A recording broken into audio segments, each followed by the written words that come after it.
What's going on, everybody? Welcome into the Blazers Uprise Postgame show presented by Bet Online. Dame scores 50 and the Blazers lose, and they just are a mess right now.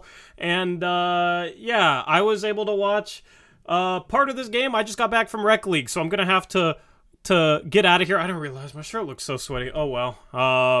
You guys just watched basketball players. I just played basketball. Eric watched the second half in some of the first half. I watched the first half in the end of the second half, but I'm going to get out of here for like 10 minutes at some point, and Eric will handle this solo because, I got to clean up a little bit. But, just wanted to get the stream live for you guys so Eric could rant about the Blazers choking in the fourth quarter again. But before we get into that, check out our sponsor over at Bet Online. Use that promo code BELIEVE for 50% rewards. Betting against the Blazers is a good idea lately because they keep losing and losing and losing and losing, and maybe you can take the sting off and get 50% rewards with that promo code BELIEVE, BLEAV, Bet Online, where the game starts. All right, so Eric, I'm just going to toss it over to you, and I'm going to get out of here for like 10 minutes, and then I'll be back, okay? I'm going to save the Dame talk, his 50-point game. I got a point to make about that. But I'll let you talk about the collapse and all that good stuff, and I'll let you solo it here for a bit. So apologies for a disjointed start to the stream, but I mean, this team is completely disjointed right now, and we tend to match the team, and it's frustrating right now. So anyway, Eric, hope you had a good rec league. I'm out of here for about 10 minutes, but you can just carry this thing solo, man. All right. Bye. Hello, everyone. Welcome to the post-game show. This one hurts, man. This one really hurts. Blazers actually played well throughout this game. I felt like they played well enough to win. Obviously, the crunch time notwithstanding. But man, they just cannot seem to get good shots. Cannot seem to make, when they do get good shots, make them in late and fourth quarters. It's really frustrating because I'm a big proponent of Josh Hart being a rotational player on a championship team. I think he's good enough to be a rotational player, but in the crunch time at the end of games in the fourth quarter, he's just absolutely killing us right now. He has the air ball. And then next possession, he gets the ball with like a couple seconds on the shot clock, and he gives it up to Nurk, who has to throw up some shot at the buzzer of the shot clock. And then a couple possessions later, he gets a beautiful kick out pass wide open. Not only does he not shoot the ball, but he dribbles and gets the ball stripped and leads to a fast break on the other end. I mean, it just absolutely killed us. And then, unfortunately for Jeremy Grant, he cannot hit a clutch three lately. He got a couple really good looks in this game at three-pointers in the fourth quarter and couldn't hit them. I don't understand why. I mean, I guess Gary Payton's still on a minutes restriction or something, but I thought Chauncey should have closed the game for him with him instead of Hart in this one. Especially since Hart wasn't really playing great on the defensive end either. So, just really frustrating because I felt like on Monday, or Tuesday against the Magic, I felt like the Blazers played like crap. And, they were playing the Magic, so they came back. But, you got down 19 early. They just seemed like they were completely out of that game. Make the furious comeback, of course. But I don't think they played well in that game. Tonight, completely different story. I felt like right off the jump, they played well. They never really separated. I guess the league got up to 14 at one point. But they are having trouble putting teams away. But the Cavs team is really good, so I felt like they did a good job of keeping the lead around 7 points or so most of the game. And I just don't get why this team just seems to pucker up and wilt down the stretch when there's pressure of the game, especially considering early in the season we saw them do the opposite of that. Now all of a sudden they can't do anything in the fourth quarter, and I mean, maybe it's as simple as you can't have Josh Hart out there at the end of games, but once again, um, I mean, offensively at least, which is our problem right now, who are we supposed to put out there instead? I mean, I guess Gary Payton wouldn't have been any worse on offense, but um, as far as defense goes, I thought he did a much better job. Mitchell hit some incredibly tough shots. Garland hit a really tough rainbow shot over Nurk late in the game. Their players just made plays, and ours did not down the stretch outside of a couple of Dame drives to the basket. Um, but the other part is, I mean, Dame had 50 points, yes, carried the team most of the game, but he's questionable coming into the game. It looks like he's limping up and down the court early on in this one in the first quarter. And he still plays 40 minutes. I mean, and we get the L. So I don't know what we're doing there. Like I said on the last post-game show, I feel like at some point we just got to let the bench sink us and try to get the starters to where they're not just completely dead by the end of these games, man.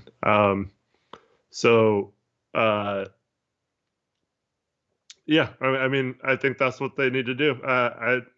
There's no other explanation for why they're just buckling in the pressure of the fourth other than the law. It's always the starting lineup at the end of games, and it's always basically them playing high 30s, low 40s in minutes. And until that changes, I don't see a way where they can muster up enough of strength in that fourth quarter. But everything goes bad, though. It's like we get too ISO heavy. We just completely, I don't know. And teams don't even have to guard Hart because they know he's not going to shoot. So it's really frustrating.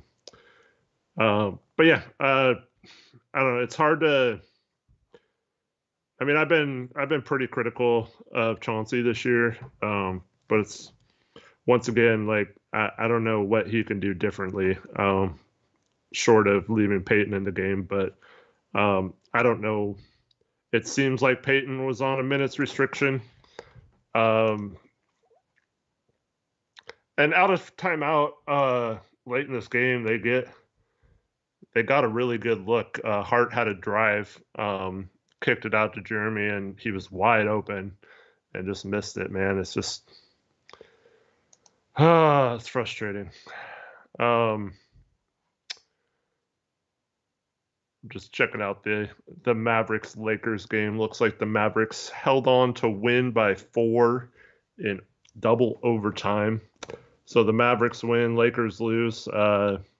So Lakers remain tied with us in the standings. They would have gone ahead of us, believe it or not, had they won that game against the Mavericks. So whether you want them to pass us or not, I'm curious, chat, how many of you are actually fine with losing right now, and how many of you want to get this back on track? Are some of you? I mean, I don't think we really have we have a chance at Wembanyama, but we don't have the same shot we had last year of completely tanking and getting, and even if we did, it's a 14% chance. So, yeah, it's more likely that we get somewhere around the 10th to 12th pick if that's your option. So, if you'd rather be the 12th pick, let's say, or get back on track, that's a good starting point. But I mean, tanking isn't really going to happen. They're going to try to win. So, but I mean, they haven't been good enough lately to win, even when trying. So, yeah. But yeah, that's why this game was so frustrating, is because they actually played a lot better than they had been playing. And then, sure enough, it was like clockwork, 5 and change to go in the fourth quarter. And here's Cleveland going on a 20-9 run to end the game. We can't make a basket. Got really lucky with a 3-point shot by Damian Lillard that they called a foul on, where he kind of ducked into the defender and they gave him 3 free throws. So yeah, I didn't really think our offense was that great. But yeah. Oh, you guys.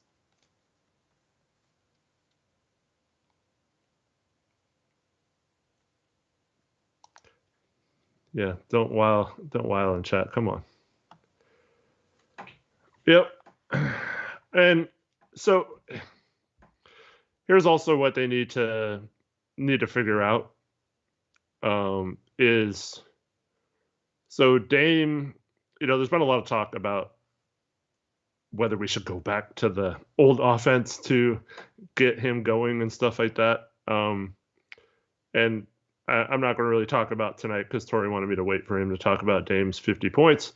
But like Dame is this year, it's either first or tied for first or second in terms of highest efficiency in his career in the pick and roll. So if you just spam pick and roll and run that as your base offense every play and don't run Dame off ball, sure, it could help the overall scoring, but does the efficiency go down and do other players get less involved? And that means that once again, come playoffs, we're going to have the same freaking problems we did for years where teams sell out to stop Dame, and we haven't really run a set offense that gets anyone else involved all season. So I think that's the problem. I think they need to figure it out, have that as a go-to, maybe at the end of games or,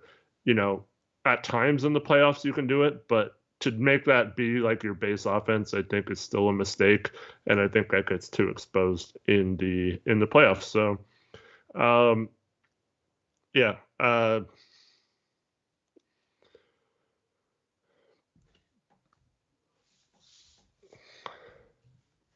Yeah, but so Rip City 2A says, obviously what Billups is doing is not working. We're in 13th place. But I mean, like, what would you like to see him do differently? Like, what would you say is the main reason for Billups taking the blame there? I mean, he hasn't proved anything yet. Obviously, the coach is the easiest thing to replace when players don't do anything. I mean, yeah, the subbing thing. The subbing thing is a legit gripe, like I said. But how many minutes did Peyton play tonight? Let's see. Payton played 21 minutes. What if that's over his limit for minutes? Because he'd only played 13 minutes his first 2 games or something like that. So yeah.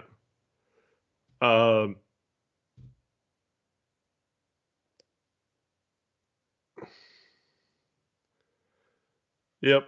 I thought Peyton did a really good job, but maybe he just isn't supposed to play that much. And yeah. But yeah, I mean, what I've said all season about trading Josh Hart is fine if you trade him for a capable, like a better player or whatever, without giving up like an insane amount. So I think you got to find a way to make a trade work. I mean, who are you going to get though for those wanting Ant? Like, just don't say we have to get rid of Ant. Give a realistic option for who you would trade Ant for.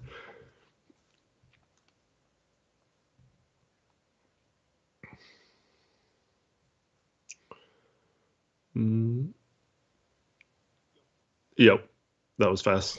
Yeah. Taller player. Trade him for a taller player. I mean, Greg Brown is taller than Ant. It doesn't mean he's good. Like, so, that's just dumb, man. Okay, I got 3 things. All right. Hey, if you're going to criticize the coach, talk about basketball that happens on the floor, because I see way too many arguments that are just like, Stotts got us to the playoffs and Chauncey, we're 19-22. Talk about basketball, okay? Or I'm not going to take you seriously. B, if you're going to talk trash about me in chat, wait until I'm actually on the stream, because otherwise you look scared. And then C, I forgot what C was. But, yeah. Anyway, good job carrying the stream. I'm back. Let's chill with the insults towards other chatters, though. Like, don't. Yeah, but also there's no reason to make it personal. Yeah, like that's an auto ban, and I'm at the point where I'm gonna ban trolls. All right, I'm just tired of y'all. I'm tired of the trolls. All right, so here's the thing, Eric. For all the people that want to spam pick and roll, late in the game, the problem is you have two non-shooters out there. Like Nurkic's 3-ball has fallen off, and he doesn't. I don't know, like, you're not worried about Nurkic shooting threes yet. Like, teams, when they defend the Bucks, they'll leave Brook Lopez open, but they're still worried, and Brook Lopez is consistent. Like, Nurkic has improved a lot. Like, I'm okay with him taking the shot, but I don't know. We don't know how good of a three-point shooter he is yet on a larger sample size. Okay, so that's part of an issue right now. Like, you're not going to pick and pop with him, right? But, okay, spam pick and roll. He's the roll man. The problem is, you saw what Cleveland did to Dame. They trapped him. And then the guy guarding Josh Hart just left him to tag the roll man. And then Josh Hart gets the ball and he's scared to shoot a wide open three because the last wide open three he shot, he airballed. So that's not going to work. Like late in this game, that was not the solution, was to spam pick and roll. Because basically it was going to be two guys on Dame, and then whoever was guarding Josh Hart was going to tag the roll man. Now, here's the problem. In the past, we've had like Mo Harkless and Al-Farouq Aminu. They've been questionable three-point shooters, but at least they would shoot open threes enough where it's like, okay, you got to take it semi-seriously. Josh Hart is so scared to shoot threes. I feel like defenders can feel that and know that, oh, we don't got to guard him. This dude just airballed, and we can tell he doesn't want to shoot. You can tell when somebody doesn't want to shoot on offense when you play against them, when you guard him. Josh Hart is that guy right now, unfortunately. And I hate it. I don't know what happened to him this year, but that is Josh Hart. Okay? So the other problem is Josh Hart's not 6'8", 6'9", like Al-Farouq Aminu and Mo Harkless were. Those guys, like Harkless could cut and just dunk whatever he caught within 5 feet of the rim. Josh Hart is not that guy. And that's the thing. When you have a big man rolling to the rim, if you have a dude that's 6'9" that can just catch the ball and finish over traffic, he can cut while Nurkic rolls. The problem is when you got a guard who's like 6'4", 6'5", who's not like that, if Josh Hart cuts because his defender is leaving him, he's not going to finish in traffic as well as Al-Farouq Aminu or Maurice Harkless did because he just doesn't have the size. The problem, I'm starting to realize, unfortunately, is Josh Hart. Because you can't have a dude that's scared to shoot out there, but then also isn't a threat to cut into space and then just spam pick and roll late in the game. They trapped Dame when they ran pick and roll. Dame wasn't able to get anything. And then, shoot, you could leave Jeremy Grant late in this game. Jeremy Grant, for his last, 4 games and then a shot going into the game before that, he is 3 for his last 25 from 3. He got 2 wide open threes on 1 possession late in the game and missed both of them. He got another 3 that was semi-open, semi-contested, and he almost banked it in. This dude's shot is absolutely broken right now. If he's hitting those shots, we probably win this game, and then nobody's criticizing Chauncey. That's why I want people to bring a basketball argument to the table when they're going to criticize Chauncey late in this game. Because you could sit here and say, just run pick and roll, just run pick and roll. Every time they ran a pick and roll late in this game, it was 2 guys on Dame, and they left Josh Hart. At this point, the Blazers need to upgrade the starting 3. Shoot, it doesn't even have to be a better player. It just has to be somebody that you can take seriously from behind the three-point line, because late in games and in the playoffs, if Josh Hart's playing like this and this scared to shoot and you can't trust him behind the three-point line, it's going to be a problem. Yep. That's what I think. And then you add 17 turnovers to that, too. And, yeah. Yeah, and I mean, this is a Cavaliers team that turns people over, one of the best defenses in the league. That Dame went off against. We could talk about Dame's 50-point in a second. I wanted you to save that, and I'm thankful that you did because I was listening to it. So I mean, I have a couple points to make about Dame and all the people that said he was washed. But late in this game, man, I mean, isn't that what it feels like? It's like you can't. I don't know. I don't think this team can just sit there and spam pick and roll. But if they just sit there and spam pick and roll and then it doesn't work because Josh Hart can't shoot, then people are blaming Chauncey for just spamming pick and roll. but the same people criticizing now want him to spam pick and roll. That's why I want people to make actual basketball arguments so I can understand where people see the blame with Chauncey. It's almost just like, oh, we can't score late in the game, automatically Chauncey. I think they need some sort of like fake spam pick and roll. Like, because out of the timeout, the one where Jeremy almost banked it in, it's like, I mean, Ant had just hit a three, I think, right before that. Dame was on his way to 50 points.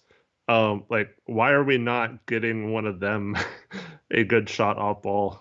And why don't you use pick and roll as like kind of a decoy to screen off ball or something? But instead we give it to Grant for a contested 3-pointer. I don't know. I know we're trying to go quickly or whatever, but I just feel like I felt like most of the game we got them pretty quality looks, Dame and Ant. But like I don't know. Like I feel like down the stretch they have to like force shots that aren't necessarily good shot selection, and Dame's always we are running pick and roll. We are running pick and roll. In crunch time, Dame has been absolutely insane in the past, just hitting insanely difficult shots, and Stotts gets credit for it, which baffles me. Absolutely baffles me. But yeah, I mean, like, this is, I don't know, man. I wish we had a shooter off the bench that you could just keep in instead of Josh Hart, because it's not like Josh Hart was getting a stop either. Mm-hmm. He got cooked by Darius Garland late in this game. Jeremy Grant got scored on by Donovan Mitchell. That's the thing. Our forwards aren't getting stops late in the game like this, and then they don't hit shots. One doesn't shoot shots. One doesn't make shots right now. The Blazer forwards are back to being your typical Blazers forwards, but they're worse defensively than Al-Farouq Aminu or Maurice Harkless ever were, and Josh Hart is less confident in his shot than Al-Farouq and Maurice Harkless were. That's the problem right now. That's the problem. I see a comment. Where was it? God dang, I lost it. There was a comment. Yeah, we'll take the donos in a sec. We got two. There was a comment that says, get people to actually talk or call in to have a basketball discussion. Then, what the hell? Bro, you got all the time in the world to use those little fingers of yours to type out a message. Okay? You got all the time in the world to type out a message. I don't know if you type it 2 words per minute or what, but yeah, you can talk about basketball via your keyboard, believe it or not. Not hard. You don't have to call in. We don't have to take callers in order for you guys to make basketball arguments. That's just an excuse to just not have a basketball argument. And this is the guy that was insulting me earlier, so I'm going to give him crap back. He's lucky he's not banned. But yeah, like, nah, you guys have all the time in the world. I read off most basketball arguments. The problem is there's too many people that come in here and just say stuff that doesn't mean anything. Like, criticize Chauncey based on a specific play or something that went wrong instead of, Stotts is better, Chauncey sucks, fire him. Because I don't know. How much blame do you think Chauncey deserves late in this game? I mean, it's hard to tell without knowing if Gary was able to play more minutes than he did. I do feel like every stretch of these games he's going to the starting lineup and he's not mixing it in. So when we had Gary available tonight, I think he should have maybe well, that's what I was wondering is he on a minutes restriction? Yeah, I mean that's the only real explanation. So if that's the case, I mean, what are you supposed to do? I mean, what did Sharp do in this game? You know what I mean? Like he was 1 for 4, goaltended a 3 that was going in. What? I didn't see that. What? I forgot who shot it, but someone shot a 3 from the corner. I think it was Peyton hit. Maybe Peyton, but someone bounced a rim off the front of the rim, and it went straight up, and it looked like it was going to go down. And Sharp came out of nowhere and like slammed it down. It was a cool play, but yeah, it was goaltending. And then the next play, the ball comes off the rim when it looked like it might have gone in, and he like pulled up instead of going for it because he didn't want to do it twice in a row. But yeah, let's just, I mean, I don't know, call it giving him the benefit of the doubt or not. Let's just say he couldn't play Peyton down the stretch. Like, what should he have done differently That's tonight? what I'm curious. Yeah. And that's the thing. I don't care if people criticize him or not. Just if you're going to criticize him, like, criticize him based on stuff that happened on the court. We stream for like 2 hours after every single game. Okay? That's a ton of time for somebody in the chat who's criticizing him to come up with some coherent points like, okay, I saw this on this play and I saw this on this play, and I'm gonna be like, oh, okay, maybe that's a good point, or, oh, well, I disagree because this is what I saw happening on this play. You know what I mean? Like, that's what I want. Too many people just come here and chat and it's just like troll posting or Twitter posting. It just, I don't know. Like, I just criticize him based on stuff that happened in the game that we're doing a post-game stream for. I don't know how many times I gotta say it. But it's like people just refuse to, and it baffles me. It's like our chat is just for them to go and vet and not actually think about anything they're saying, and then dip. Which I get, but if you want to be taken seriously, make a coherent point, please. Anyway. And I mean, people are. I mean, when this was mostly when you were gone, but they were just complaining about Ant's got to go, Ant's got Ant this, Ant that, right? It's like, I mean, I don't think people realize Ant's been playing maybe better defense than our good defenders lately. He got in foul trouble tonight, but was 6 of 10 from the field, 3 of 6 from 3, 5 assists, 1 turnover. Dame only had 1 turnover, so he was fantastic, of course, which we'll get to in a minute. But we did not lose this game because we have a small backcourt. Like, that was not the reason we lost this game. Our defense was basically average going into this game. So how is this the small backcourt? And that's without our best defender all season long and a bench that can't defend. Like, and we were good in this game until this. Cleveland has a small backcourt. Yeah. Their backcourt's just as small as ours, and they're the second best defense in the league. Yeah. Can we please stop with that narrative? Because that's the thing. People just spit that out there, but that's not based on anything that happened on the court tonight. Like, was Donovan Mitchell punishing Anthony Simons due to his size? No, they're the same size.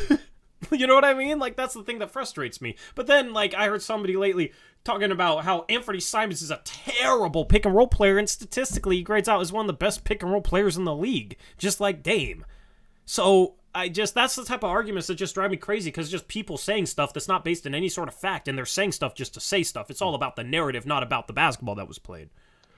It's tough because they have 2 really good rim protectors, and they don't put them on like Dame and Ant in this game, right? Unless they have to switch. So Nurk's only 2-point shot he missed in this game.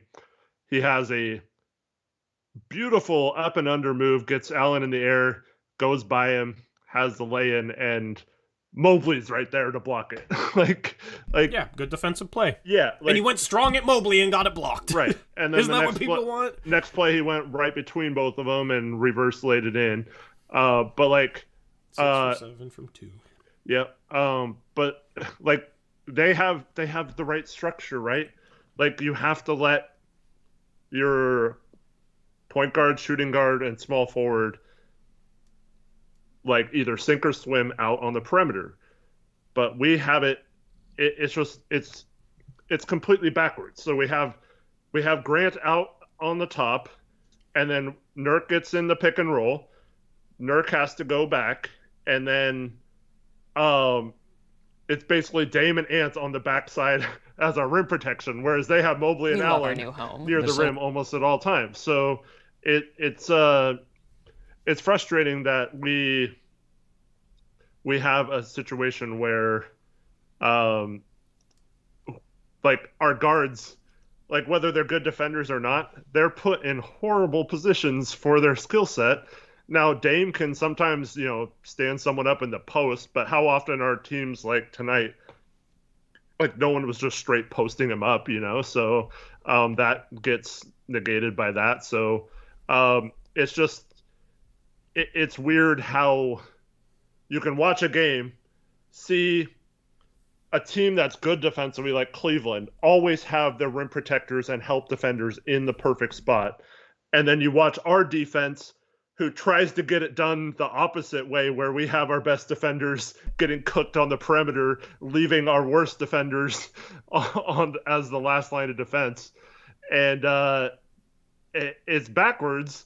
And yet somehow that's still on our guards and not our personnel or out on our forwards or the way that Billups is using our defense. So I still think that we need to have a better defensive strategy if we want to close out games and stuff like this. Because, I mean, Mitchell and Garland we had pretty good defensive game plan on them, but we didn't switch it all game. And so at the end of the game, they start cooking, and we didn't change it, or once again, we didn't trap them or run any. Well, we did trap them after we got down like 6 or 7, but that was too late, But like, where's the trap when Mitchell hits his first 3 shots in the fourth quarter? And you know what I mean? Like, so we don't do anything once again. So it's other teams, they trap the heck out of Dame once he started going. Dame can still find a way to score, but if no one else is making shots or people are scared to shoot, I mean, you saw like Ricky Rubio hitting corner threes today. Like, you have to shoot those shots if you get a pass out on those plays. And I just feel like when it comes to Dame, Ant, and Nurk specifically, I feel like they are not necessarily the problems with our defense. And I would love to see Chauncey not hide them anymore and just let them play their best guards. We need Jeremy Grant as a help side defender. I mean, Jeremy Grant, there was a play late in this game. Donovan Mitchell blew by him and got to the rim. Like, what high-level guard has Jeremy Grant shut down this year? I mean, sure, Donovan Mitchell got under his scoring average, 26 points on 11 for 23 shooting. I mean, he went off late in the game, and he did it. He hit a tough 3, but he also did his damage going to the rim. And Garland did his damage going to the rim. And this team sucks at this team is the worst team in the league in terms of giving shots up at the rim, which shows you that despite having Jeremy Grant or Josh Hart on the best perimeter players, they're still able to get to the rim and get shots off. Now, we're decent defending shots at the rim, but we let teams get a ton of that in. That's not a good thing, because those are going to be the most efficient looks that a team will get. So, if we're getting beat to the rim with our bigger defensive players against guards, why don't we put our smaller, maybe quicker players on them, and then our bigger guys as the back line of the defense? I mean, let's just try that for a change. That's what other teams do. Like, our defense has been solid, but the biggest weakness in this defense is giving up dribble penetration to the rim. And late in the game, when you got Donovan Mitchell and Darius Garland and Jeremy Grant is I think overrated as an on-ball stopper. I think he's solid to good, but I mean, late in games, has he able to be that lockdown guy? I feel like he hasn't. I feel like there's been so many games this year where a star offensive perimeter player has taken over a game late, and a lot of it is them being able to get to the rim, or, we're up 2, and in order to stop a guy getting from the rim, Jeremy Grant gives up a 3 to Jamal Murray or whatever. Like, I just rather just put Dame on a guy, and it's like Dame's playing his ass off. Like, Dame, I feel like, might rise to the occasion. And if not, at least you got Jeremy Grant protecting the rim instead of Dame Lillard, as a secondary help guy. So it also makes it easier to trap, which we need to do more of. In my opinion, we need to mix it up a little bit more, because, if you trap with Grant and Nurkic on a guard, then you have Hart, Dame, and Ant is the back line of the defense, and it's going to be easy to beat that. But if you have Dame on a Darius Garland or a Donovan Mitchell, it makes it easier to trap because you have Jeremy Grant back there, who's one of the better rim protecting 4s in the league. So that's a legitimate criticism of Chauncey. But see, we're talking about basketball, Eric. We're talking about the game where you put that orange thing through the orange ring. Okay, we're not just talking narratives, and that's where I want arguments to be from now on. And Chauncey used his challenge correctly tonight. Congratulations. Yeah, good job there. Good job there. But we gotta thank Donos. Yeah, so Mr. Duck with the $5 dono. Shout out to Mr. Duck. Thank you for the $5 dono. I already read this message a little bit earlier. I just want to say I appreciate the dono, but I hate the message on it. It says anyone needs to be traded. It's Yusuf Nurkic. He is not going to get any better, being how injury prone he is. Josh Hart and Yusuf package. Let's go. Bro, what do you think you can get for Josh Hart and Yusuf Nurkic that'll make this team better? Please tell me. Because that's the thing. It's like, people will be like, Nurkic is trash and Josh Hart is trash. We should trade him for this great player. Well, if they're as trash as you say they are, what makes you think you can trade them for a good player? You know what I mean? I don't really understand that logic. Like, this player's so bad, we got to trade him. Okay, well, if he's as bad as you say, you're not going to get anything for him. And, I mean, knock on wood, so far this year, I mean, he's missed a few games, but I mean, I wouldn't say he's been injury prone this year. I don't think he was the problem tonight either. I mean, he definitely is contributing with the turnovers. I think he had 4 tonight again. So that's the only criticism of him, unless you want to criticize him for missing threes, but he's made threes this year. So they actually did a really smart thing, and that was like they slid a rotating defender right like into him when he caught the ball in the roll, so he turned around and there was a defender right there. So we need to do a better job. Nurk needs to do a better job of recognizing that the other team is doing that. Stop when you grab the ball, assess the situation. Maybe that should lead to a cutter in those situations. But like if he kicks out to the corner and Josh Hart's afraid to shoot a 3 and then turns the ball over, like I don't know what we're supposed to do there. But I do not think that. I mean, Eubanks I think played about as well as he could have played tonight as well. So I don't think those guys our centers were the problem tonight, and I don't think Dame obviously was the problem. Here's a concept that a lot of people don't understand. You can play well in a game you lose. Like, one team can play well and one team can play better. And Cleveland's a really good team. Like, if we played like this against Orlando, we win by double digits. Cleveland's a really good team. They're the second-ranked defense in the league. We put 113 on the board. The problem is we couldn't get a stop late. Like, defensively, it was not a good game, giving up 119. But like, they got dudes. That's a really good team, man. I like this Cleveland team a lot. Mm-hmm. They got guards, they got rim protectors, they got guys off the bench that can do different things. That's a good team. LeBron should go back, honestly, and he should leave the freaking trash-ass Lakers, but that's another point. Yeah, I don't know. Doesn't seem like this team played bad tonight. You might disagree, but like, this is the type of game where like if Chauncey says they play well, I'm not mad at him for that. I guess, I mean, we might want to listen to it, but I guess Chauncey said that it was on him for not putting Gary Payton in, that he just went with the starters and did what he did. Okay, well, that's a criticism of him if he was able to play Gary Payton down the stretch, because Josh Hart was terrible. I trust Gary Payton being confident from 3 more than I trust Josh Hart. Or at least he's a guy that's better at cutting and finishing. He's more explosive around the rim as a finisher. And he's much better defensively. Josh Hart was terrible the last 5 minutes of this game.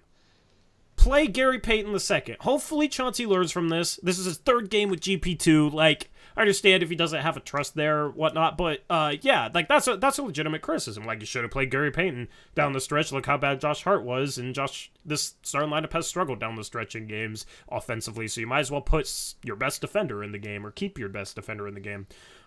So yeah, that's something that Chauncey absolutely should have done, and he needs to not just resort to the starters at the end of games, no matter what, because Josh Hart is not playing like a starter. He's had games where he's looked really good. Like, in the past 10 games, he's had, like, a few games where he looks kind of like last year's Josh Hart, where he's confident, knocks down a couple threes, and it's like, okay, there you go. That's the Josh Hart I was expecting all year. And then it just disappears. Like, I don't know what's going on with that dude, but he needs a sports psychologist or something. Like, he's just not, I don't know, he's not as confident as he should be in his shot, and it's resulting in some bad misses. So, yeah, Anyway, the next donation addressed the last donation, Eric. Kyle Wilson with the $5 dono said, the Nurk hate is beyond stupid at this point. Center isn't even in the top 5 issues for this team, and I don't think even Embiid could fix our issues. Thank you, Kyle Wilson, for $5 dono. I mean Embiid can fix any team's issues, because that dude's insane on both ends of the court. But yeah, I mean, like, that's the thing is obviously, if you could have Embiid instead of Nurkic, you take it in a heartbeat. But that's the thing. It's like, you're not going to get that.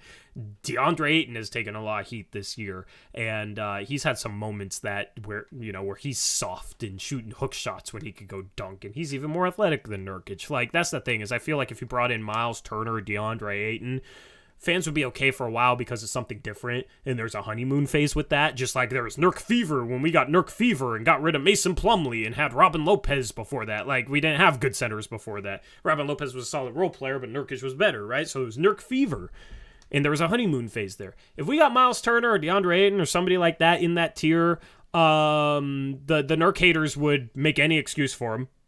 Right? Because, we got what we wanted. We got rid of Nurkic. This is an upgrade, right? They make excuses. But I guarantee you, if we got Miles Turner a year and a half from now, everybody would be hating how he's like the worst rebounding starting center in the league. If we got DeAndre Ayton, I mean, he has stretches where he's as soft finishing as Yusuf Nurkic. Like, he gets a ton of easy looks around the rim because of the guards and the system he plays with. Like, sure, he's a little better finisher, but he ain't he's not the caliber of passer Nurkic is. And I feel like he's a little overrated defensively. Is he an upgrade? Probably, yeah. But you're going to have to give up assets with Nurk. And upgrading from Nurkic to DeAndre Ayton, is that going to fix what's actually wrong with this team? No. You're still going to have the same problems. And DeAndre Ayton and Yusuf Nurkic can't fix them, no matter who you have there at the center spot. So, yeah, I agree. Center is not the issue with this team right now. Yeah. I think the problem is, like, if they played like this against pretty much anyone else that they played recently on this 5-game losing streak, I think we're probably talking about this as being our first loss in a while. Like, we probably would have been coming into this game on a 5-game win streak. So you got to play like this against every team, and not because that's the frustrating part about losing to a good team when you play well, is that you haven't played well in games you should have maybe taken care of. Yep, absolutely. Shout Rip City 208, $5 dono, says, sorry for my rough takes. I'm just frustrated. Appreciate you guys. I understand that you're frustrated, but I guarantee you, if we came on here and just let our frustration like completely take control of us and everything we said, we wouldn't have a platform. We go off quite a bit, but normally we can still be logical when we go off and we rant, Eric. Like, when I ranted literally last post-game stream about all the Dame haters and how I said Dame's mindset is to rise to this adversity, and how I've clapped back at all the Dame haters saying he's washed, right? We're going to talk about that after I read off the rest of the donos, because come on. Thank you, Rip City 208. You're fine, man. Shout out 720 Cinema with the $5 dono. Says, Damian must at least somewhat think I need to take over every game like this, like I did in the 2020 season. Bubble MVP averaged 50 points and 10 assists for 10 games. Do you think they might be getting to that point? That what? Sorry. That he just has to take over games like he did back in 2020? Because the offense has been a struggle. I mean, we see him trying to do that. I don't think he's not necessarily doing that. The thing is, he was able to today. Yeah. But he also didn't settle for as many threes. Yeah. More than half his shots were twos. Like, that's the thing. And he got to the line 15 times because he was attacking. I still don't like this year at least, the 40-foot pull-up three when we get a stop up 7, in the third quarter. Like, I understand the theory behind it. If you hit it, it's likely going to cause a lot of momentum and, get the crowd pumped up and all that kind of stuff. But he just flat out hasn't been hitting them much this year. So I don't like that he's still doing that. I would rather just see him, instead of doing that, just go right back to the hoop and attack the rim, because he was getting to the rim. They're good, as we talked about before the game, they're really good at protecting the rim, and Dame 11 for 15 from 2 and got to the line 15 times. Yeah. I think one of those 4 was like a horrible step back long 2 from the baseline. Yeah. So I mean, that's the thing. It's like if he's washed, the first thing that's going to go is his speed, and he's not going to be able to get to the rim or go downhill. That's why all the people saying he was washed were just baffling me. I got to read off the rest before I get into that, but I am itching. I feel an itch to go off, and we're getting more donos, so I'll go off in a second. Shout out to Carter Dick, member for 2 months, says sad ending, but I wasn't pulling my hair out the whole game, so progress. Yeah, progress, right? We're just trying to... There's moral victories, right? We're at that point. I was playing basketball during a good part of this game, so I wasn't as frustrated losing. I was watching during the first half. It was like every time I watched, Cleveland would go on a run, then I'd look away for like what felt like a minute, and then the Blazers would have 10 more points. So that was kind of wild. Good start to this game at least, but yeah, couldn't hang on to it. Thank you, Carter. Shout out Bry the Kid with the $2 dono, says, too early to talk about Nas starting once he's back. Yeah. I mean, hopefully he comes back and is healthy and looks more athletic than he did at the beginning of the season. But I think counting on that to happen, at this point, I think you have to consider that a bonus versus something that's like an actual plan right now. But hopefully, I mean, I do it. Screw it. I do it. But there's no reason why. Like, if he was playing tonight, let's just say, and he was playing decently, there's no reason why he shouldn't be in the game the last 5 minutes. So. Yeah, like, I don't think Josh Hart's the reason they struggle to start games, but, I mean, I don't know. Like, this bench lineup struggled. I think Josh Hart would be great off the bench. I don't know. But Nas would be nice to have. Like, Nas needs to be the on-ball defender he was last year, and then keep shooting threes like he has this year, and then he's probably a better fit in the starting lineup than Josh Hart. Yeah, but he has to prove that. Like, well, he'll attack a closeout, and he's not afraid to shoot the three if he's open. He'll shoot it. Like, I don't know. I think that's fine. But like, I just want to see him healthy and like playing first, because even when he was playing this year, like, it seemed like he was limited to like 10 to 15 minutes a game, no matter how well he was doing. I don't know if there was like some sort of secret minutes restriction on him, but hopefully his core injury is completely healed now that he's been sitting out with that femoral bone issue. Yeah. Shout out to Brian Tadovich, $2 dono, says, felt like Cleveland didn't play good at all, to be honest. I mean, they put 119 on the board, and they shot 49% from the field. The thing is, they took care of the ball, they forced more turnovers, and they got to the line 31 times. They also got 12 offensive rebounds, and we only had 5. But you would expect them to get off offensive rebounds, considering they're starting a 7-footer at the power forward position, and we're starting a power forward who rebounds like a point guard at the power forward position. Jeremy Grant, 1 rebound in 36 minutes today. That's why you cannot trade for Miles Turner, because you would have probably the worst rebounding starting 4 and the worst rebounding starting 5 in the league in our starting lineup that has 2 small guards. Then you could not start Josh Hart. You'd have to start Josh Hart, because if you start Nas or somebody else who's not as good of a rebounder as Josh Hart, then oh my goodness, that's the worst rebounding starting lineup in the league, and that's not going to work. So that's why I do not like the Miles Turner suggestions, and people underrate Yusuf Nurkic's rebounding. Anyway, shout out to Mr. Duck, $2 dono. I asked him who he wanted to trade Hart and Nurk for, and his answer, I guess, it says, go get Brook Lopez and his brother. That'd be fun to watch. Okay. Milwaukee's not going to trade Brook Lopez for Yusuf Nurkic. He's like one of the best rim protectors in the league, and like solidifies their defense. And has been there for years. They're not gonna do that for Nurkic and Josh Hart. And also, if we did that, that's one less playable player. Our bench is on Cleveland. Yeah, like, you're going to have to start Nas. It makes our bench even worse, and our bench has been one of the biggest problems. And what does that really solve? Are we a little better defensively? Maybe, but you just got mad at Nurkic for being injury-prone. Brook Lopez has been injury-prone as much as Nurkic has his entire career, so I don't understand that. And here's the thing. Because Brook Lopez is actually a really good comparison for Yusuf Nurkic, both in terms of I mean, earlier in his career, before he went to Milwaukee, he was a worse defender than Yusuf Nurkic was ever.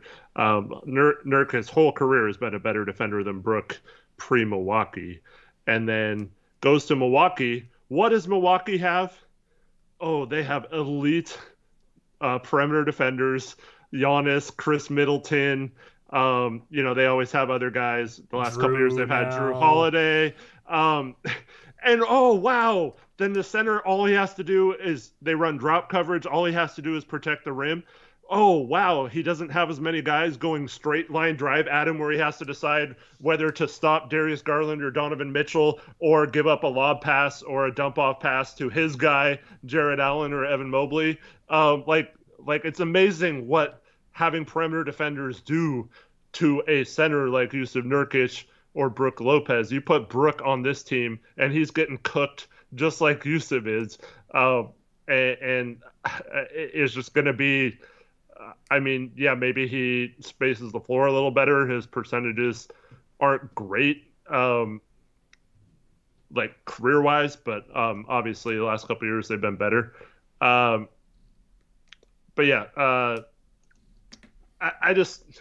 don't know. It's just there's nothing saying that get a better perimeter defense, and Nurk or whatever center we have in there obviously would look a lot better in my opinion.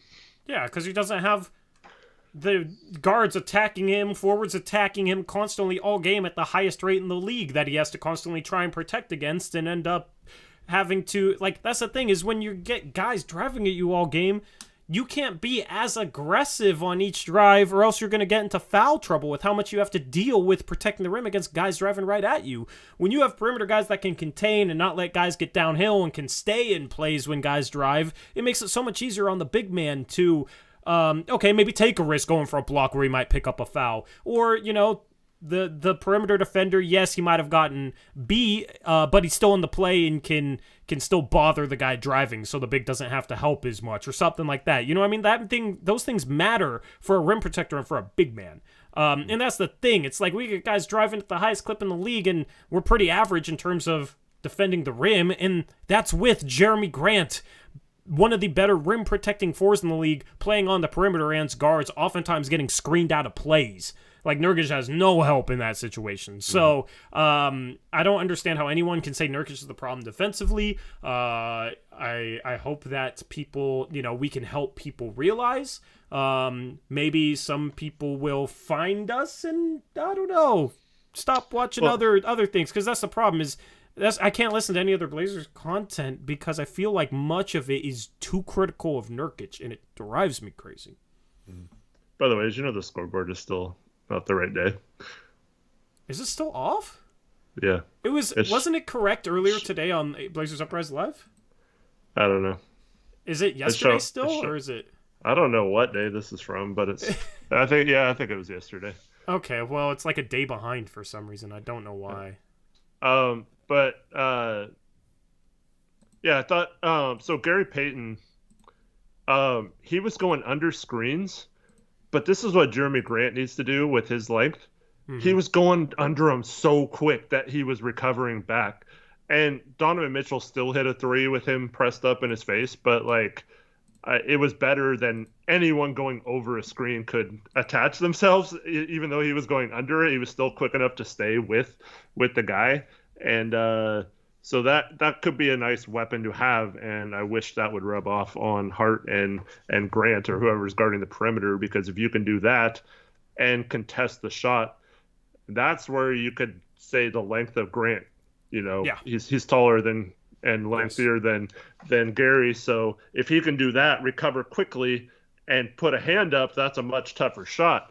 So then I would be fine with him guarding the perimeter, but the problem is he takes so long to get around these screens, and by that time it's too late.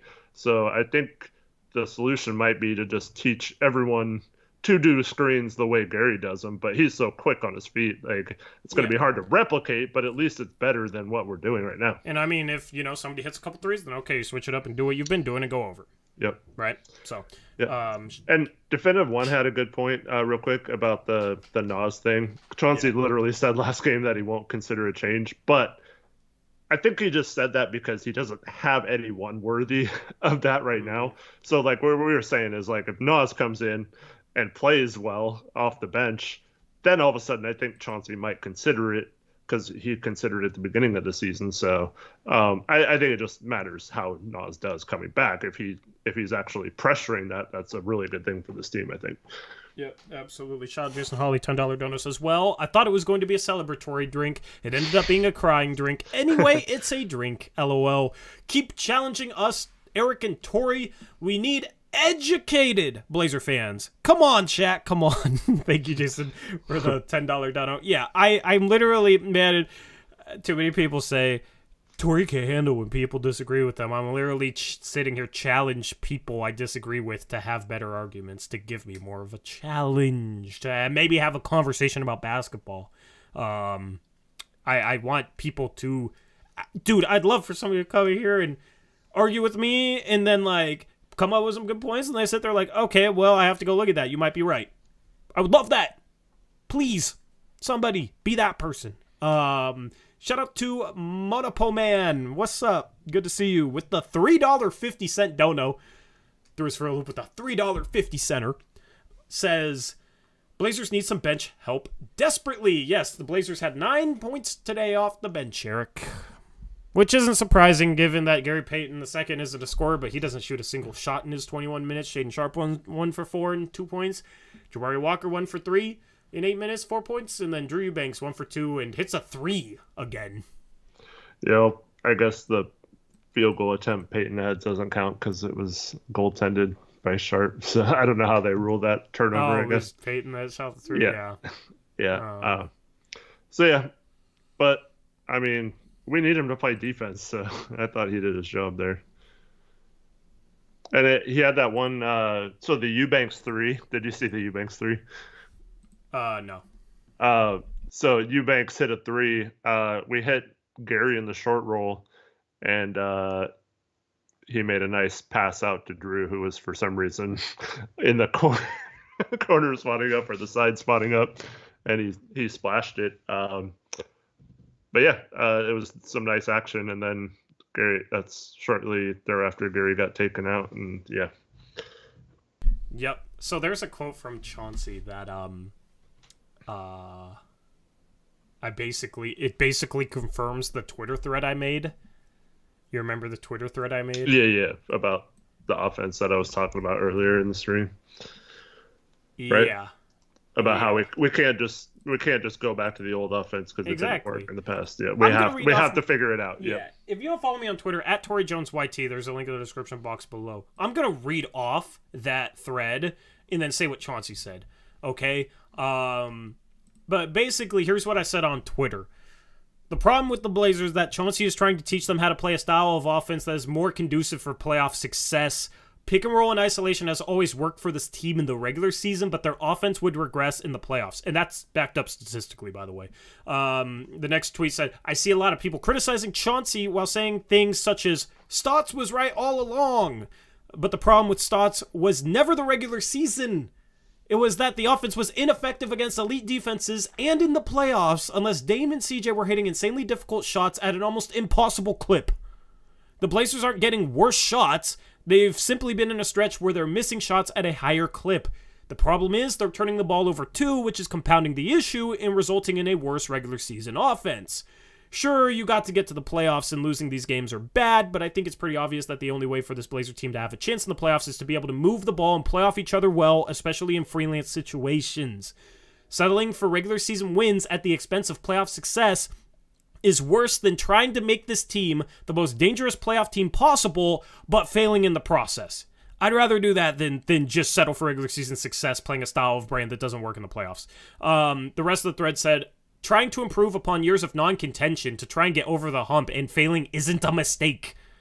Meanwhile, after being at the bottom of the league defensively, not having their best defender all season, and having a terrible bench on both sides, the Blazers have managed to produce a middle-of-the-pack defense despite their undersized backcourt and throwback center. That's also backed up statistically. I continue to say their offense is what's holding them back. The starters are shooting poorly. The bench is bad. There's massive amounts of injuries right now, and it seems like they're trying to figure out things offensively in a way that would produce success in the postseason. I can live with that. Chauncey should probably implement a couple more sets or different designed actions, but the best defenses in the playoffs are able to game plan for your sets and take you out of them.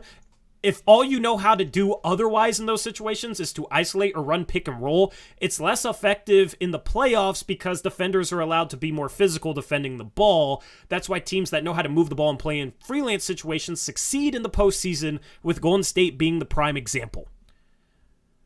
That was my thread about the offense. And Chauncey had a quote after this game. He said, where was it at? Where is it at? Okay, let me find it. He said, he was asked what the Blazers' goal for this season is, and Chauncey Billups said, "We're trying to get to the playoffs and be dangerous." So, yeah, told you that's what he's trying to do. And that's straight from his mouth. They're not succeeding right now, obviously, but it's better than the alternative. Like Atit, I'm sorry, probably butchered his name, but he says, "Won't matter if we don't make the playoffs." So, well, that's true. Yep. Anyway, James Yang, you continue to say just absolutely moronic stuff in chat. Be better. But yeah, I mean, that's basically what it is. Is that wrong? What should he not do that? For the people that hate Chauncey Billups in chat, should he just settle for running pick and roll offense, even though they did and Dame was trapped and they were leaving Hart? Like, what do you want him to do differently? Nobody that criticizes him ever comes up with anything he wants, anything that they want him to do differently. It's just baseless, pointless whining. Like, when you criticize Chauncey, you come up with things you want him to do differently, even if I disagree. Regardless if I agree or disagree, I respect your points, Eric. Mm-hmm. Because they're legitimate points. Like, I don't know, do these people in their life just end up with a tough situation instead of thinking, okay, what can we do different, or what should we do different? They just sit here and say, this sucks, because that's what a lot of the Billups criticism just sounds to me like. Yep.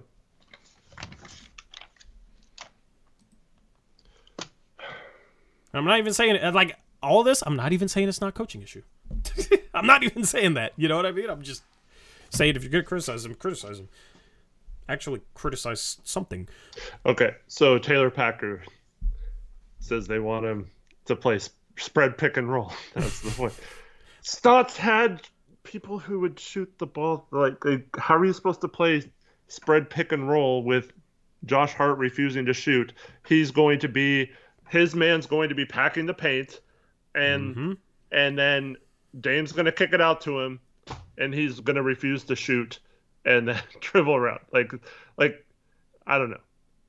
I'd love spread pick and roll if it's Josh Hart and Nurkic running the pick and roll. Yeah, then we have Dame, Ant, and Grant spotting up, but Grant can't hit a three for the last month or however long it is, 2 weeks or whatever. Like, he was 2 for 7 in this game. You know, like 3 for his last 25. I know. I was just messing with you, Taylor, because you said it. But like, I don't know. Like, how are we going to spread the floor and run spread pick and roll? The problem is we need another shooter.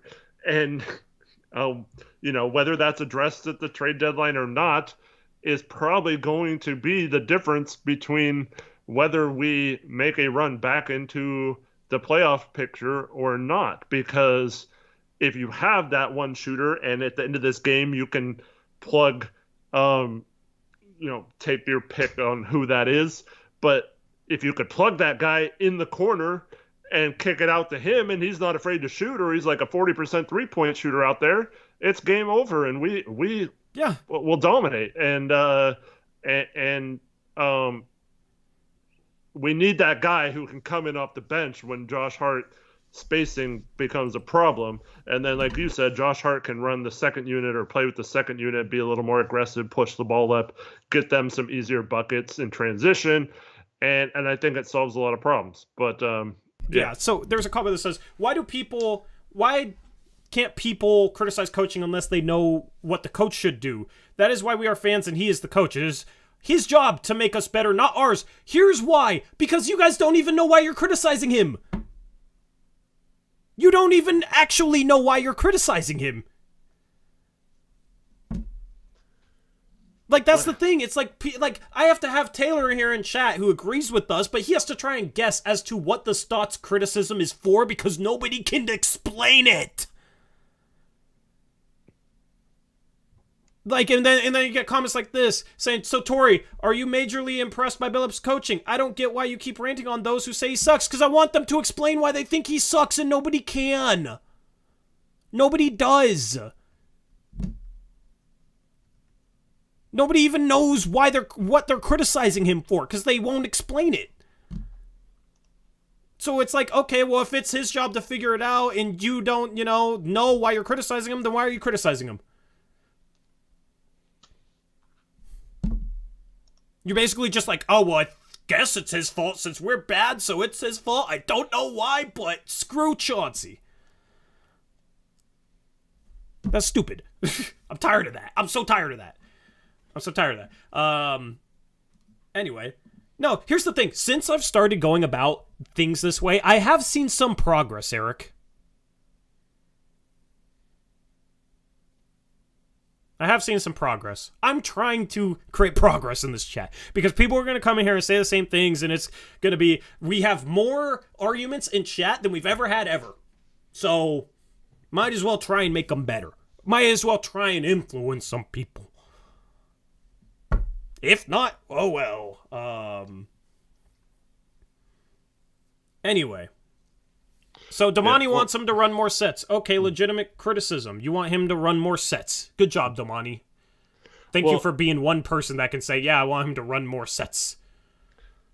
But also, like I said, this team needs to learn how to play in freelance outside of a set play. Because you got to be able to do that in the playoffs. And it seems like that's what he's trying to coach. For them to look for different reads in certain situations, make the right cut, make the right pass, go to the right spots, move off ball.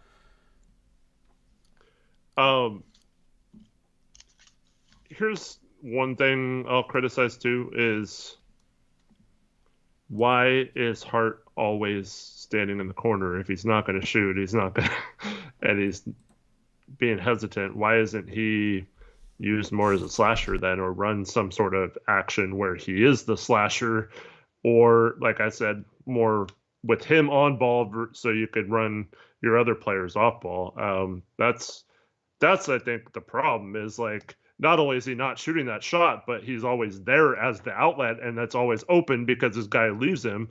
There should be a case where the minute his guy leaves him, he just dives right to the hoop, and we should be able to get him the ball. Yep, Damani says we can move the ball without a set. I mean, the problem is late in games, this team is not moving the ball without a set because, A, you got one guy that when he gets the ball just stops and is scared to shoot and doesn't know what to do with it, and everybody else is being guarded, and then he goes and looks for a guard and hands it back to him and it becomes an ISO set or a pick and roll. Or you got a guy in Jeremy Grant who can't hit a clutch shot late in games right now. And he's not late in games, he hasn't done a good job of tagging to the rim, getting to the rim. So that's the problem, is these guys are, A, they're being too sloppy. They're not making the right pass or accurate passes. That's on them. In my opinion, that's on them. But then it's also you got to have somebody other than Josh Hart. The problem is Chauncey has nobody on his bench. You can sub in for Josh Hart late in the game other than Gary Payton II, I guess, which he should have played. I criticized him for that earlier. But you don't really have a shooter out there that, okay, well, you can spread things out and move the ball, and if it ends up in their hands behind the three-point line, okay, they're going to knock down shots. Josh Hart is basically a ball stopper right now because he gets the ball and he's scared to shoot. That's why I never wanted Ben Simmons.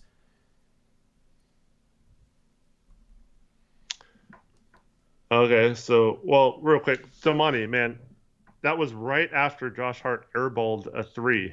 He was not going to shoot that shot, if you've watched Josh Hart all year. He had just airballed. It doesn't matter where that pass hit him.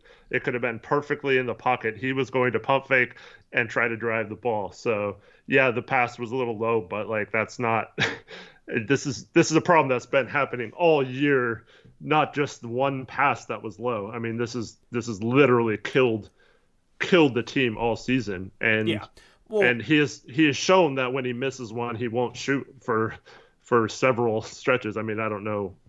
Yeah, I don't know how you don't see it, Damani. I'm actually kind of baffled by that. Because I figured you'd be the type of guy to see that. And somebody brings up, like, he made the shot against the Heat. Here's the thing. When you catch the ball with 1 on the clock, like, you have to shoot it. It doesn't even matter. There's nothing in your head like, should I or should I shoot? Like, should I or should I not shoot this? There isn't that question in the back of your mind because you catch it with 1 second left. You got to shoot it. It takes less pressure off you a lot of times. Like, so that's the thing is, and he had a buzzer beater, I think it was shot clock buzzer beater 3, that was like a difficult 3 a few games ago, and shot it confidently, like the most confident 3 shot all year, because he had 1 on the shot clock and had to shoot it. That's how you know it's mental with him and it's confidence issue with him. So, Damani, how do you explain the other play then where he got the ball in the corner, good pass, and there was 2 left on the shot clock, and he decided to play hot potato and throw it to Nurk after that? Mm-hmm. So, like, I mean, open. There was 1 play where he didn't catch the ball, but he has not shown that he's willing to shoot those, especially after he's missed 1 this whole season.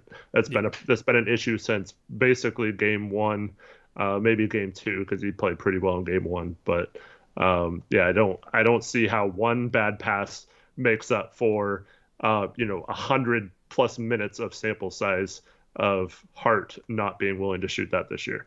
What specific play? Can you explain the specific play that we're talking about here? It's the one where Hart turned it over and it led to a fast break. Oh. On a kick out, yeah. What is Damani criticizing specifically? He's saying he didn't have a chance to shoot it because the pass was low. Okay, didn't this conversation start talking about Billups? Like, were we talking about Billups? Were we talking about coaching? So it's just a bad pass? I mean, I don't even know what we're talking about now. Right, links don't work in chat. I mean, we're blaming Hart for the general late game offense, in part because he's a non-factor from 3, so he doesn't have to be defended from 3 because he lacks so much confidence. So, like, when teams trap Dame late in the game, you can have Hart's guy tag the roll man, and then the roll man, it's a lot harder for him. And I mean, your only option is Josh Hart behind the 3. You kick the ball to him, and he's scared to shoot. Once Hart catches the ball and then starts dribbling, it's not the pass's fault that he loses it again, and they go on it's a live ball turnover. Yeah, like, I love Josh Hart, man. This is how you guys know. Like, a lot of people try to say, oh, you hate this player and like this player no matter what. I love Josh Hart. I was begging for Josh Hart this time last year. I love Josh Hart. I still don't want to trade him. I want him off our bench. I still don't want to trade him. I love Josh Hart.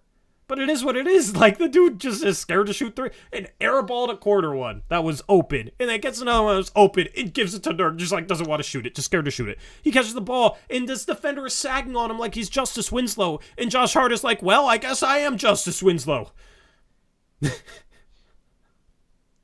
Shoot, Justice Winslow shoots 3s with more confidence than him sometimes. I don't understand it. Like, it's, that's the thing. That's the problem, though, is when a defense can sense it, then they'll be like, oh, he doesn't have confidence. We can leave him. He's not going to shoot the 3 ball well because he doesn't have confidence. You can feel that as a defender. You can tell. And then it's like, okay, well, I can play more help. I can help on the roll man.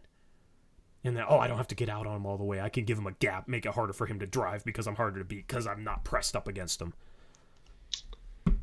It's hard to work with that. That's why I never wanted Winslow to start. That's why at this point, like, I want to upgrade the 3. But how is that a Billups? How is that a Billups? You said exactly, we're not losing because of Hart, we're losing because of Billups. How is that a Billups problem? That Hart is like that. I don't understand. Please explain. Well, I mean, I have the same critique when Winslow's camping out of the 3-point line. Like, why isn't he cutting either? But yeah, but that's the problem is these guys should be making this cut. And I feel like Chauncey's probably preached that. I don't know, man. Like, but that's the thing. You need to know your strengths as a player. But that also a problem with Justice Winslow is when he does cut, he sucks at finishing too. So it's just you're screwed. I mean, we haven't really talked about it since the beginning of the show, but I read. He says, "Tori, you keep saying things I'm not saying." I literally read off your comment. I don't know what. Okay, go ahead. I mean, Hart plays 34 minutes in this game. I still think he's best suited for 25 to 28 minutes a game, I think he can use his energy a little better. He can attack and transition a little better if he's not playing heavy minutes. So that's another reason why it sucks we don't have anyone to rest him more. And then also, it does seem like Chauncey, this is one criticism I'll have of him. It does seem like he only plays Hart when Dame's in, and that is leading to some of the spacing problems as well. So maybe, like you said, put Hart in at the second unit and maybe have someone else in there with Dame. I don't know. I think we got to mix it up a little bit. Bro, I don't know if Damani's trolling me, man. He said, I never said Chauncey is the reason for Hart. I said Billups is. What? His name is Chauncey Billups. I'm so confused. I don't know. Anyway, I think it's time to move on. I don't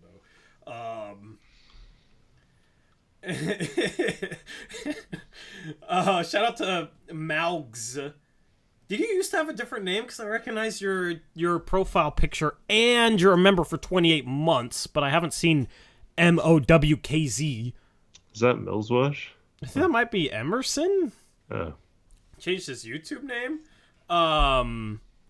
Hey, be nice to Damani. He was on our first stream ever. Y'all gotta chill. He can be an ass to us if he wants to, and I will still be nice to him and ask if he's trolling me by saying he didn't say Chauncey, he said Billups. Shout out to Maugs. Maugs. How do I even say that? MOWKZ. Maugs? Maugs. That's what I'm going with. Member for 28 months says painful loss, but at least 6 in 13. At least 6 to 13. Okay. Painful loss, but at least the 6 to 13 seeds have 21 to 23 losses, is what he meant to say. Yeah, I mean, like, still a chance to turn around the season. The season's not screwed. We're halfway through. I mean, like, and everything's close. It's not doomed, but, I mean, you got problems on this team, serious problems. And, I mean, at this point, I think you have to upgrade the starting 3 spot this year if you want any chance of doing anything.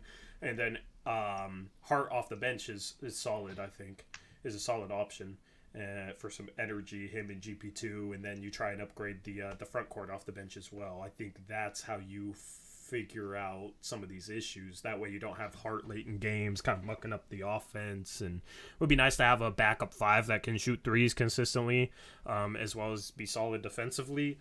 And that way you could have a little bit more floor spacing for Hart, but Hart is just better. Hart can have the ball in his hands with the bench. Anyway.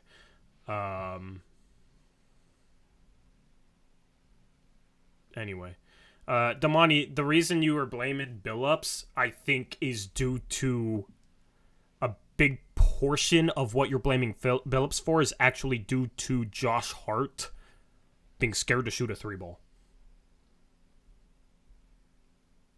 That's the difference in opinion.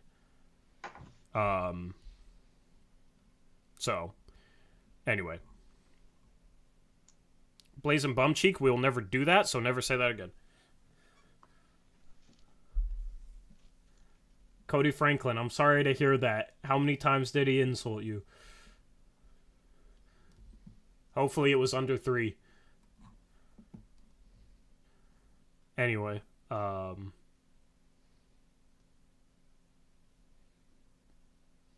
so, yeah, minutes thing, legitimate excuse. But that's the easiest thing to criticize for. You can just look at the box score and be like, this dude's playing too many minutes. Also, he doesn't have a bench. Like, I don't know how you have confidence in the bench right now. The bench gets eviscerated consistently. So I don't blame him for not having confidence in the bench, but at this point, you gotta play the starters less because you're having problems at the end of games, and that might be due to them not having legs at the end of games. So that's a legitimate criticism, and that's a criticism I share.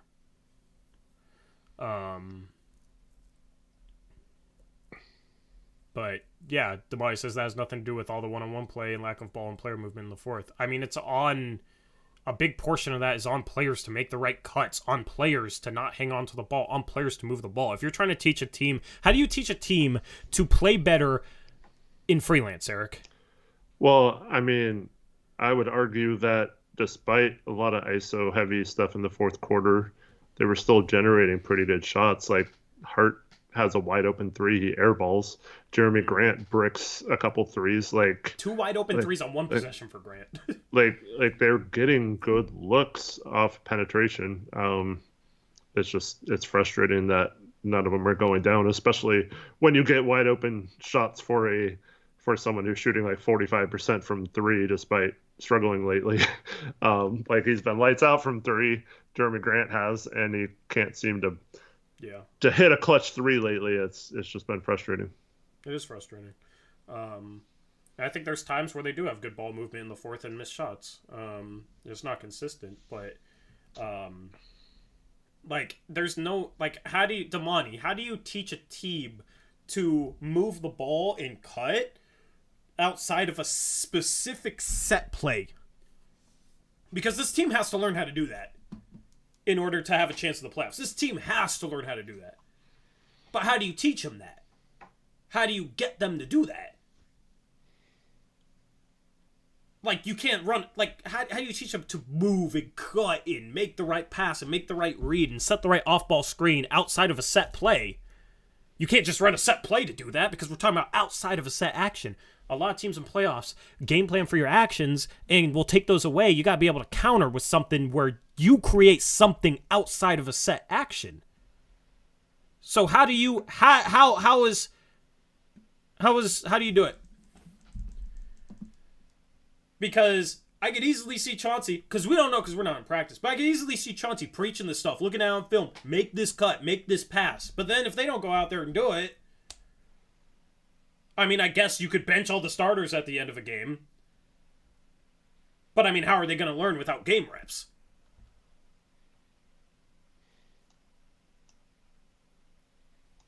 So that's my thing. Cool, I don't care about your 7th graders, man. How is Chauncey supposed to coach NBA players to do it? That's my question. Because you don't know what he's coaching that the team is struggling with.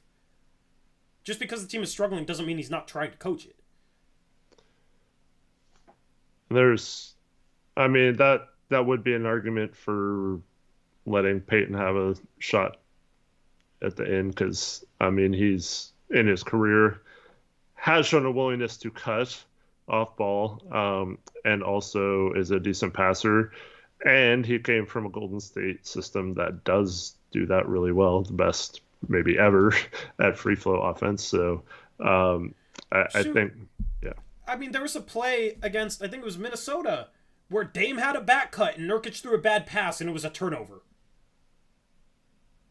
I mean, maybe they need a back cut more, but there are times where they do it. There is times where they look for it. Offensively. Like, there are times where they look for that stuff, man.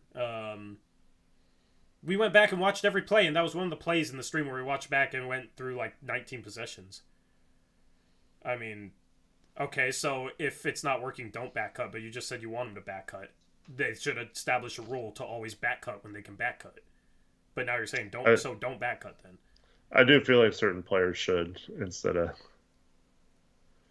Yeah, but that's the thing is it's not like clear cut and dry. In the NBA, it's not like, oh, well, you don't... I mean, I say this too with guys I play with. If you are in the corner and there's nobody on the block and you don't see your defender's eyes because they're looking at the ball, that's when you back cut. Absolutely. But...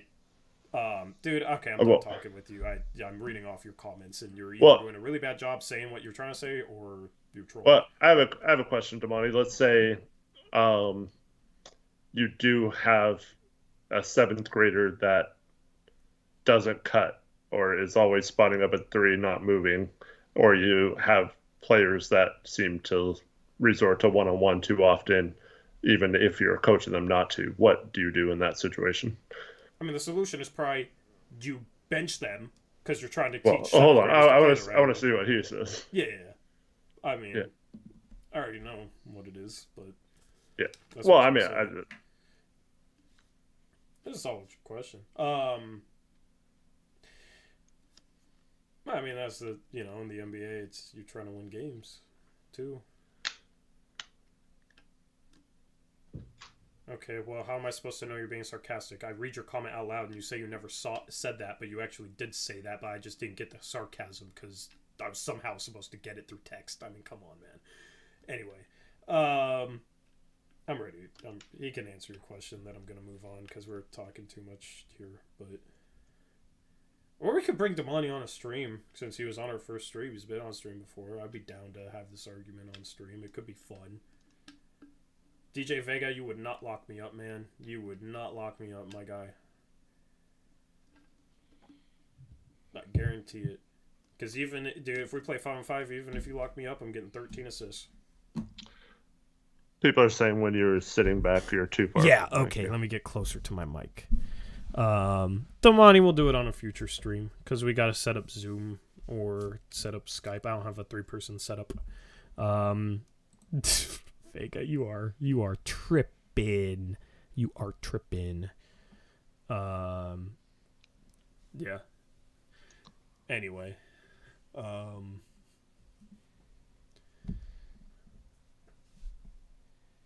Caleb Wilson says he'd lock me too.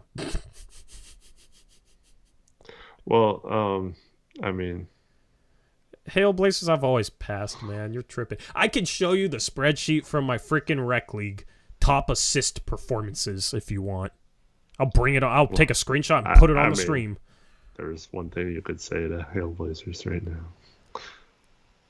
About a certain pass that was right on the money. And it's on this channel. It was so on the money that he wasn't even looking, and it just happened to fall right into his hands for a lane. Yeah, we played Rip City 3-on-3 like the year we started this channel, and Hail Blazers was on our team. Hail Blazers in chat always gives me crap for not passing. He had this backdoor cut. A backdoor cut, since that's the hot topic right now. This backdoor cut, I hit him. I dime him up, lead him perfectly. He's not looking. He's literally like staring down towards the baseline, towards the hoop, and he has his hands running. It hits him right in the hands, and he like accidentally catches it. And then I think, did he make the layup? Yeah, he made the layup. He made the layup? Okay, good job making the layup. Yeah, he accidentally caught it because it was such a good pass. So, I mean, I don't know how I'm supposed to pass to people that aren't looking for the ball. Anyway, yeah, that's on the channel. We have our Rip City 3-on-3 tape early. You got scrolled a ways, but yeah, Damani was also on that team. So next year when we get it back, we'll run that back. If they have Rip City 3-on-3 this year, because obviously the pandemic, they haven't had it since that started. So, anyway, shout out to Carter Dick, $5 donor says, I'm not super hot on an Ant trade, but are there certain possible scenarios you guys would consider trading him in? Thank you, Carter, for the $5 dono. Appreciate it, man. Eric, is there any? I mean, I don't think there's realistic ones this season.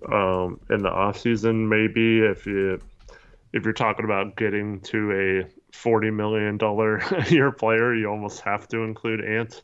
So, I mean, if you want to look at like an all NBA type player, like if Paul George becomes available or, that kind of player, Siakam eventually, I don't think he's going to be traded this year. So, yeah, I think you'd have to consider it for sure. But I don't think the answer is just, Ant can't work on this team. We need to trade him because our offense sucks with two elite guards. Like, how is it going to get better if we trade one of them? Like, that makes no sense. And I know Ant's numbers are a little down in the catch and shoot department this year, but he was like a top 5 catch and shooter last year. So, like, I think. If you can get a better player for him that's also a better fit, then you consider it. But like Ant for Jordan Clarkson and Jared Vanderbilt or whatever trash people want to do, that doesn't make us better. Literally results in us having less top-end talent, which is not a good thing. We finally have 3 guys that can play at an all-star level, even though 2 of them inconsistently play at an all-star level. At least they can reach that level on any given night and kind of take over a game. So yeah, the only way I'm trading Ant is if you get somebody better than him. So, if you have a trade like that that's realistic, okay, I'll consider it. We can talk about it, but otherwise, then it's a no-go for me. We've also talked about this a lot. I mean, Ant is doing stuff at the same age that Dame and CJ like just started scratching the surface as rookies, or in CJ like his third year. Um, it took him his third year. I think he was like 24 or 25 before he started um, playing like that. So, I mean, if he's already better than those guys at their particular age, I'm not saying he's going to be better than those guys, like for sure, but like of course not like all time franchise scoring leader or anything like that. But I mean, he's still. I mean, it's only been going on about a year now since he started expanding his game into more of a creator facilitator rather than just a shooter. So I still think we're just scratching the surface on what he can do in that regard, and I would hate to give up on that beforehand. Yep. Bro, I love how you got people in chat saying they'd lock me up and blah, blah, blah, blah, blah. I love it. I love this smoke. Caleb, you could not see me on a court, my guy. Tonight, Eric, to end the game, I hit 4 straight threes, 3 of them NBA range. One of them was a little deeper than NBA range. 2 of them pull-ups off the dribble. Can handle the ball like a guard. I'm 6'4", with a decent change of pace. Yeah, good luck. Don't try me, man. Y'all don't know what you're talking about. Anyway, Eric, they don't know what they're talking about. Nope.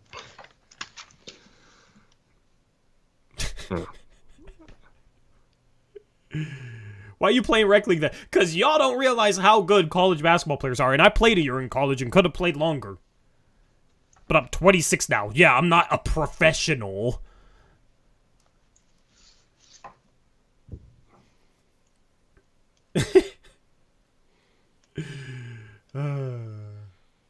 Tori's overrated. He's playing against milkmen and plumbers. Actually, like, the best dude in our rec league is I think he's a fireman. I don't know if he still is, but he played at Portland State with Ime Udoka and played professional ball overseas. He's like 6'6", and just like the strongest dude. Dude, like, he's... Eric, you're a strong-ass dude. He's probably as strong as you are. That's saying a lot. Because you're a strong-ass dude. But he, like, automatic mid-range shoots like 80% for the... Yeah, we got players in our rec league. College-level players. Peyton Pritchard didn't cook me, bro. You don't know what you're talking about. I blocked him and I outplayed him when I played Peyton Pritchard, bro. You don't know what you're talking about, Vega. He had, like, 6 points and 6 turnovers when we played him. And I blocked him. And I had, like... 12 or something like that. I forget. We almost beat him too. Anyway, like y'all, hey, Rohan, I'm not saying you can't play great D. I'm just saying these people are underrated me thinking they can lock me up.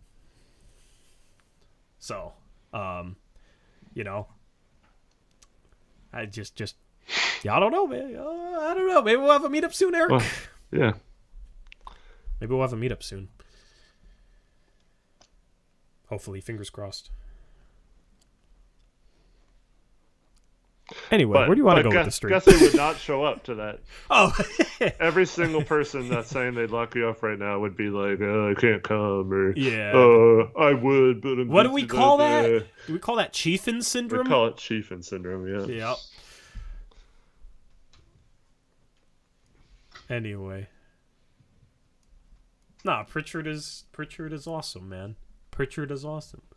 But we ran a hybrid zone that he was confused by, and we had a dude that was like a D1 receiver, 5'5", that just like sat down and was able to kind of stick with him and just like poke at the ball constantly. Connor says, Tori could have made it so I never touched the basketball again when I got switched on to him, but he spared me. Connor, I want to play more this summer. Teach you the game. That'll be fun. I love teaching the game. That's part of why I like doing the channel, honestly. So I like trying to bring stuff to the table that people don't usually see. Sometimes I fail, sometimes I succeed. Anyway. Hillbilly says, anyway, how about that GP2 full court press? Yeah, that's nice to have, but would have been nice in the fourth quarter. Yeah. Late in the game. Yeah. I mean, he did play there in the fourth. I think he got scored on once. I think we need to just. I mean, he got scored on a few times, but they were like incredibly difficult shots. Like, I think you just got to live with that, you know? Yeah. I mean, that's the thing that people. You can play great defense and they can hit a shot. You know what I mean? Like that step back Donovan Mitchell 3 was good defense. That was a tough shot. Bro, Damani, if I played Peyton Pritchard again, he would destroy me. Obviously, it was one game. Like if you showed up to that pro, he'd be going off for 140. Yes, absolutely. We just played him once, and he didn't actually cook us for some reason. He just did it. Dude, I played in the Les Schwab tournament as a junior. Pritchard was like a freshman, so when I played him in summer league, he was like going into his sophomore year, so he wasn't like that level. You know what I mean? So yeah, like obviously, dude, I don't need to be told that. I saw him as a freshman though, cooking Aaron Gordon in Les Schwab, shooting step back threes on him. My whole team was losing it. Like this baby faced small, like he was like 5'6" or something like that. Freshman from West Lane is cooking Aaron Gordon. Yeah, we were losing our mind. It was awesome. Yes, I didn't think he was going to make the NBA, and he did, and he proved me wrong. Congratulations, Damani. You were right, and I was wrong. Yes. To be fair, I've already told him that. A couple years into his Oregon career, I don't think many people thought he was going to be. Yeah, I was not NBA, alone in that. And then all of a sudden, he got really good again. Yeah. He started playing like he did in high school, so. Yeah, like... But, bro, okay, Damani, I've already told you were right and I was wrong. Like, how many times do you want me to say it? You just love hearing that, right? You probably clip that, and that's your ringtone now. We got another DJ Vega. He's just going to keep saying it everything. DJ Vega says, oh, so this is where your Aaron Gordon hate comes from. No, it was awesome to see Aaron. He did a dunk contest there. It was awesome to see him in person, like, up close. It was dope. I wish we got to play against him. Because I don't run from no smoke, man. I don't run from the smoke. I wish we got to play against him. I never understood... Okay, Eric. I never understood, like, high school players, or just players in general, when they'd go up against a really good player. I never understood why they would get scared. Like, you're going up against the dude who's going to be in the NBA. Like, yes, he should cook you. Like, if he cooks you, so what? That's what he should do. If you can get a stop on him, that's awesome. You know what I mean? Like, that's a challenge. I mean, that's like once in a lifetime opportunity, right? Or, rare opportunity to play somebody at that level. Hell yeah. Dude, I think you're completely wrong on this. Because you're the type of guy who said that it wouldn't faze you at all, like shooting a free throw at the end of a game in front of 20,000 people. You said that before. Did I say that? Yeah. That's not true. But like, that's not true. I disagree with myself. Okay. I don't remember saying that. You've said stuff like that, like like the pressure wouldn't get to you, like playing in front of an NBA crowd or whatever. Maybe back in the day when I was like, like I was really good at free throws in high school and college, and I would play in front of a couple thousand, and I mean, like, if it was back in the day, honestly, playing like shooting a free throw in front of 20,000 people, I don't think would have affected me. Now it would. But I mean, like, no one wants to get cooked, so they're going to be scared to get cooked. No one wants to get dunked on. Like, I don't know. Bro, if Aaron Gordon dunks on you, like, okay, that's what he's supposed to do. Who cares? I know, but like... And then people talk shit like, oh, you got dunked on by a 6'8" dude with a 40-inch vertical. I'm like, yeah, and you're on the sideline, so I'm playing against the dude. There's that dunk that LeBron had on Nurkic, and... like Nurkic like defended the rim really well the rest of that game. We won that game, yet that's all anyone ever talks about is that freaking LeBron dunk on Nurkic and how he posterized him, like, I don't know. Dude. That's the thing though, it's like people talk shit to him and it's like, dude, he's a center in the NBA. It's gonna happen if you play any defense. Yeah. So, yeah. I don't know. That's how I look at it. I was never scared to play somebody good. I never understood people that were scared to. I don't know. Never understood. I mean, lots of people are scared to play. Period. It doesn't really matter if I someone mean, good. well, It's like, Chapin's scared to play us. yeah. Well, I mean, like I don't understand that either. I I used to get like in high school. I was like hella nervous going into games. Like my heart would be beating fast, and like, I don't know. Bro. Uh, Yeah, I mean, I'd get nervous for big time games but I never like get nervous specifically because I was playing against somebody good. I was always excited to play against somebody good. Like, oh, this is a high level of basketball, and I'm out here. There's a playoff game against a team from Tacoma that had this dude that committed to Boise State. So D1 player, his name was Desmond Trent. I think he got arrested for like murder or something like later on in his life, unfortunately. But yeah, I was like sick, and this was obviously before COVID. I still played. Like I couldn't breathe. Throat was sore as hell. I got matched up against him. I think I held him to like 1 for 6 and drew an offensive foul against him, a D1 player. It was so awesome. Like, rising to that challenge. mm-hmm. You know what I mean? Like, that's one of my proudest, moments of my high school career. All right? Not going to go into college because I don't want to make Reddit mad, but yeah, like, I don't know. I was like, damn, I feel like crap, and this dude's D1. It's a playoff game. Like, if I can D this. Okay, I almost said something. Never mind. I'm going to rephrase that. If I could lock this dude up, then that would be amazing. Like, I don't know. It was just Please say you said enough of that to be clippable. I don't know. Like, that would have been a real bad clip. Yeah. I mean, I don't know. Like, even the Rip City 3-on-3, I got nervous playing that. Like, I don't know. You did? Yeah. Oh, well, that's fine. I mean, yeah. I was excited. Yeah. I was excited. Because, I mean, like, I just throw it to you and you just freaking stiff arm dude into the stanchion and lay it up with your other hand. I get nervous still in rec league sometimes. Do you? Yeah. I mean, I get a little nervous in, like, my Sunday league because there's a high level, but I don't know. Like, I've generally been decent about not getting too nervous. Back in high school, senior year, I didn't get nervous at all. Mm-hmm. Junior year, I got nervous because it was, like, first time playing varsity. And, you know, in front of your peers is tough. Carter, I played at Columbia River High School, Vancouver. But yeah, I challenge anyone that says they can lock me down, to lock me down. Yes, I didn't play varsity till I was a junior, because we had a really good varsity. I started as a junior and a senior on varsity. We went 22-0 in league.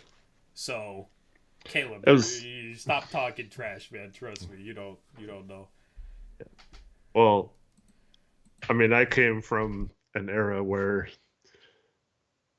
like, my freshman year, I was still in middle school. Like, it wasn't even at junior high. So, like, there was, like, no freshmen that played high school. And then, yeah, it was just a natural progression. Yeah. But I swung. Like, I'm not D1. Yeah. I'm not even D2. I swung JV varsity my sophomore year, and then I played a lot because our football team won state my sophomore year, and I played a ton while those guys were still in the football season or whatever. On varsity, we were like 8-0. And then football players all came back, and I barely played after that my sophomore year. And then, we still made state, and I think we finished like top 16 or something in state. But like, didn't really get much of an opportunity my sophomore year after that. Yeah. This is a comment I never thought I'd see in my chat. Hudson's Bay had all the ballers back in the day. All I remember is Hudson's Bay always sucked.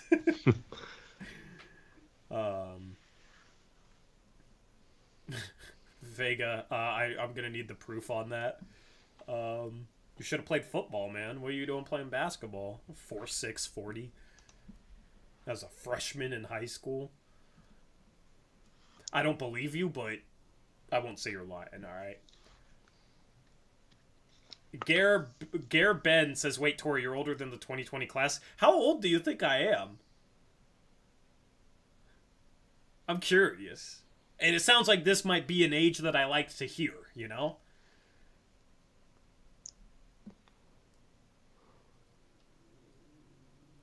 .46 for just like your average freshman in high school is fast, Damani. You don't run a 4.6.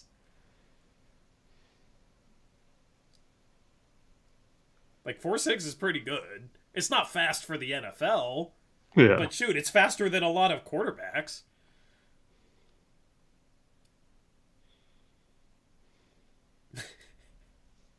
Body, you've been so mean to me lately. What happened? You were used to be so nice. Now so is she bullying me. Alright, Damani, I bet. Okay, bet. Bet. What are we betting? I'll bet right now.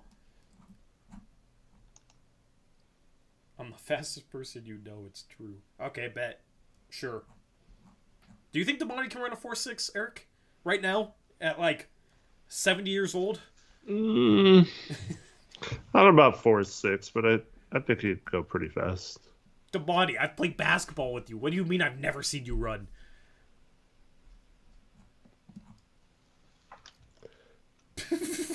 The question is, could I run a 6.6 right now? I don't know. 6.6. I could probably run a 5.6. I'm not very fast. I can run a 4.5. All right, bet. Put something.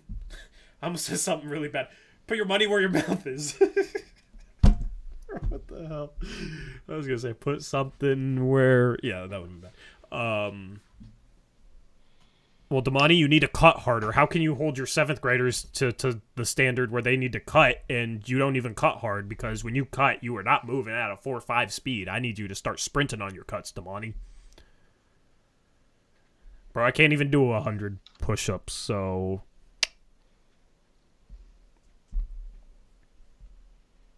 Zach, that's probably a good idea. Yikes. What?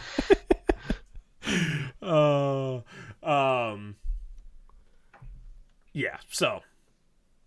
Anyway. Wow. See you, Blazer fan. Yeah, hopefully we turn it around soon, man. Yeah, have a good night, man. I mean, that is where it goes, so you ain't wrong, Zach.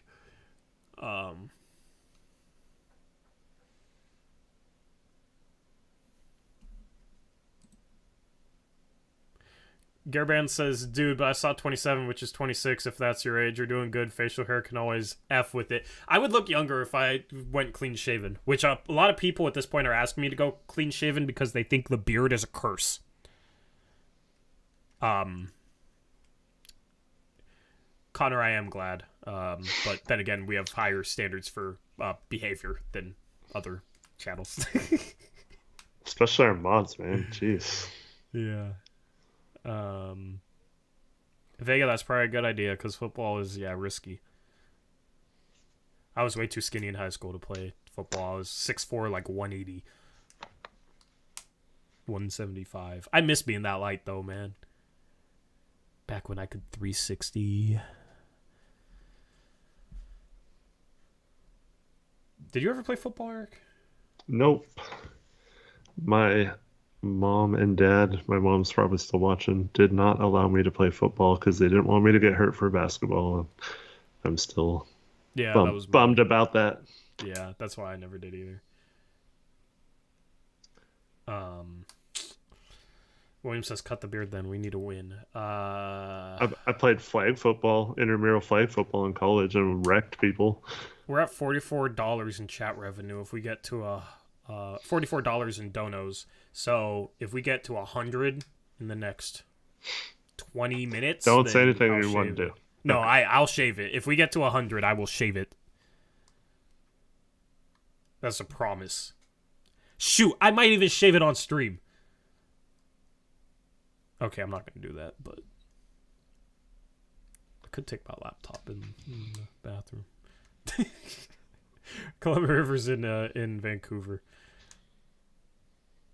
No, I ain't shaving my eyebrows, bro. What are you talking about? Or do a stream while being sweaty. Well, I already did that to start the stream. I didn't realize my shirt looked so sweaty. Shout out Chris S. He's getting us there. We're now at 50. He has a 5 euro. Is that a euro? That's not a euro. What, Eric? My currency expert? What is that? I wasn't prepared, sorry. Where's your cheat sheet at? You read it too fast. Well, it's a UK pounds, says Chris. Thank you, Chris. Quick with it. 5 UK pounds from Chris S. Thank you, Chris S. Also, they're not on the euro? I don't know. Well, they did Brexit. Oh my God, Connor. Okay, well, Connor, you had to get us to 100. We're at 44. You didn't have to donate a whole 100, my guy. But I am taking Connor to the game on Saturday. So, all right. Well, next on Saturday, I'm clean shaven. Although, if I clean shave now, then I'll have a little bit of a beard. Do I have to be clean shaven on stream? Is that the deal? Connor, you decide. I mean, you said you would shave it right now. So. Yeah. Right now on stream? Do I just go shave? Is that the agreement? Go shave. I'll hold it down again for a few minutes. Bro, all right, I'll shave. I'll do it. Connor, what do you want?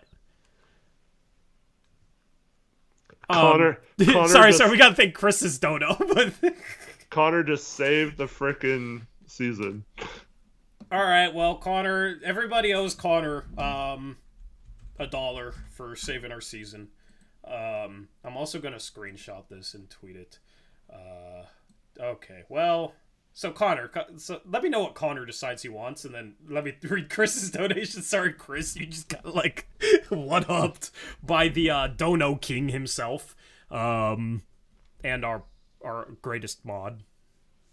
Sadly, I'm just kidding. I can't say greatest mod. I love all my mods the same, even the ones who donate $100 and the ones who don't. Clean shaven for Saturday's stream. Okay, I'll shave after the game. After the game? Connor got to decide. He donated the 100. But you're already going to be running late, right? Because you're going? I'll shave on the way home. Okay. One hand on the steering wheel, one hand on the razor. Or you can just do what you did tonight and go shave real quick when you get home. Yeah, is that what you want, Connor? Me to like shave start the stream and then dip for 10 minutes and come back clean shaven? And those who aren't here will be confused? Is that what we're doing? I feel like we had such a good stream on Tuesday, and I feel like this stream was just off the rails. This is a great stream. I don't know what you're talking about. We didn't even talk about Dame's 50. We're 2 hours in. No, this is phenomenal. This is phenomenal. I don't know what you're talking about. Connor, okay, I was joking about shaving in the car on the way home. Yeah, it is Damani. See, we started talking to Damani, and somehow this is where we ended up. Anyway, yeah. So what? You want me to do the intro with a beard and then say I gotta leave for something and then just come back clean shaven and just see all the people who aren't here freak out? Connor, don't we need to win the game? Like, isn't the whole point of him shaving it so we start playing better? So don't we need him to shave before the game? So it can be like a 3-hour-old shave? Then it will start growing back by the game the day after, so... I mean... I gotta shave Saturday morning. Actually, I like that better. I'll shave just Saturday. Sometime Saturday between the game and yeah. Wait, I gotta shave before the game. I gotta shave after the Niner game because the beard is good luck for the Niners. Oh, okay, yeah. So okay, yeah, perfect. Yeah, and then by the next week it'll grow back. Eric Olson, the logic is last stream we determined that Torrey's growing of his beard aligns when the Blazers started sucking, and so it's cursing the Blazers and needs to shave it for like an anti-playoff beard type thing. Yeah. Taylor says if I donate 100 right now, can I save the beard?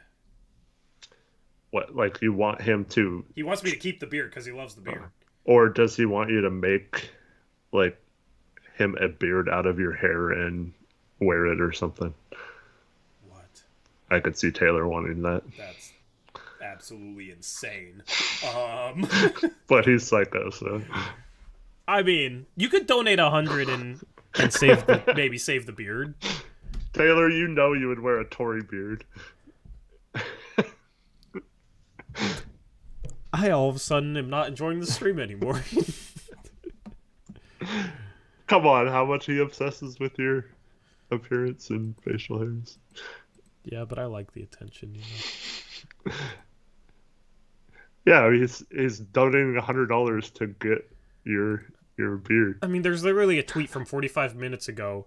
Smog tweeted out a picture of a sad cat with the caption, "His smile and optimism gone." And he said, "What happened to this?" And he quote tweeted the picture of the Blazers after Jeremy Grant hit that buzzer beater, right? And somebody replied to it. This was 45 minutes ago before we even started talking about this. "Hear me out, just hear me out. Either it's Torrey Jones, YT needs to shave, or it's because we waved Olivier Sarr. It's just a theory." Sarr was doing a good job of cheerleading. Yeah.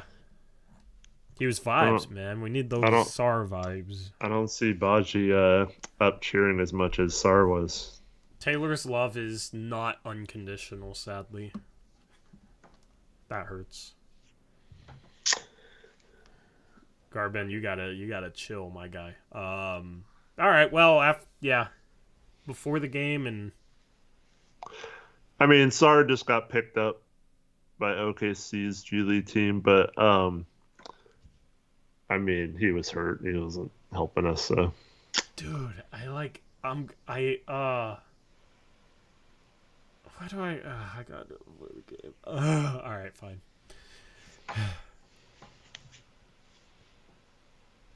I'm going with, that's the thing though, we got 4 tickets, I'm going with my family, my cousin, my uncle, man. I'm gonna be looking like a freaking child. Around some Bosnians. Dude. I'm sitting with Bosnians, Eric. I said don't say something. I'm gonna do it. I'm gonna do it. I'm just saying, I'm a sellout. Like, you didn't have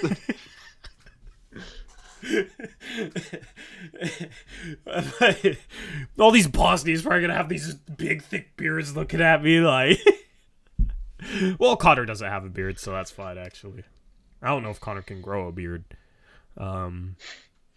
So at least it won't just be me. That'll be fine.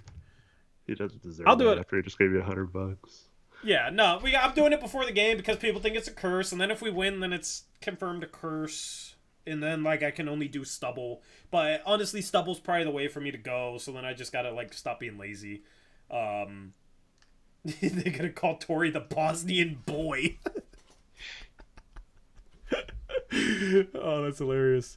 Yeah, no, I'll do it. I'm doing it. I'm a man of my word for Connor. Get that razor out? Yeah, I will. All right. And then, sorry, Chris S. I know you donated a while ago. You're still here. That's good. Just tell him, Chris S. and Chesses, just tell him how much you hate Serbia and you'll be fine. Yeah. I'm not worried. I'm just gonna be chilling. I don't get crazy at games anymore, so I'm not worried. You know, I don't know who's watching me from Reddit, or other stream chats, you know. So I behave. Shout out to Chris S though with the 5 UK pound dono. Says, "Want to parlay today? Have a cut of my winnings as a thanks for the great streams despite the losses. P.S. Thoughts on Shaden's one-on-one defensive ceiling. Thank you, Chris S. Congrats on winning your parlay. Thanks for sending us a portion of that. And Shaden's one-on-one defensive ceiling. I feel like he could be a really good on-ball defender. He just has to stop giving up on plays and get a little stronger and like fix some technique things. So will he? I don't know. I don't know if he has the motor to be like a great one-on-one defender, but I think he can be solid. What would you say is like ceiling is one-on-one defense, Eric? I mean, it's pretty much with any athletic player. If you just use your athleticism to play defense, you're probably going to be average at best. If you actually learn how to play defense, want to play defense, put the effort in, and the film study and, learning of the game type work, especially in the off season, I think anyone can teach themselves how to be a good defender.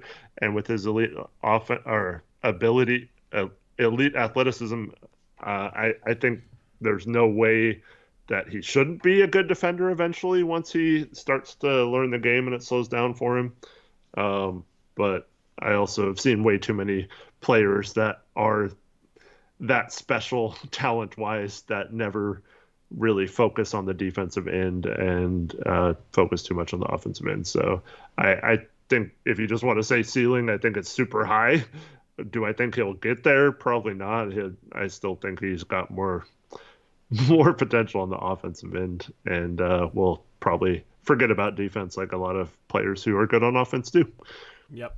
Somebody says interviews. I don't feel like watching interviews. Y'all can watch them off stream. I don't know. I don't feel like watching it. I'm in a good mood after we lose when Dave scores 50. It's strange. But this stream's been fun. So, Taylor Packer says, if you saw a post by me on Rip City Reddit with like 1,000 upvotes with a clip about you talking about your mad basketball skills, would you be mad at me? It's far more likely to get 1,000 downvotes than 1,000 upvotes. There's no chance. And yeah, I would be pretty upset, unless it got a bunch of upvotes. Then I guess I could let it slide, but it wouldn't.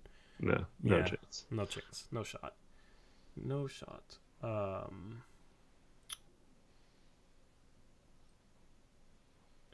Hey, I agree. Hit the like or I will dunk on yo punk ass, yes. Anyway, Gar Ben has a shot for the entirety of chat, says, it's like none of you watch comedy ever. Haha. Random. What? Way to become public enemy number 1. Great job.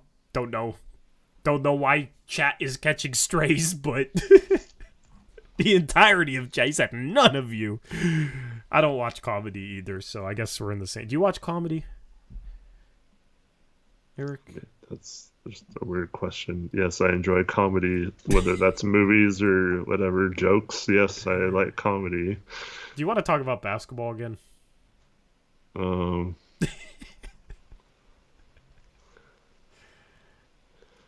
Taylor, why don't you just do that like through the Blazers Uprise? Yeah, why don't you help me run our TikTok account that I need help running? What are you talking about? Yes, dude, if you want to help me run our TikTok account, I will absolutely appreciate that.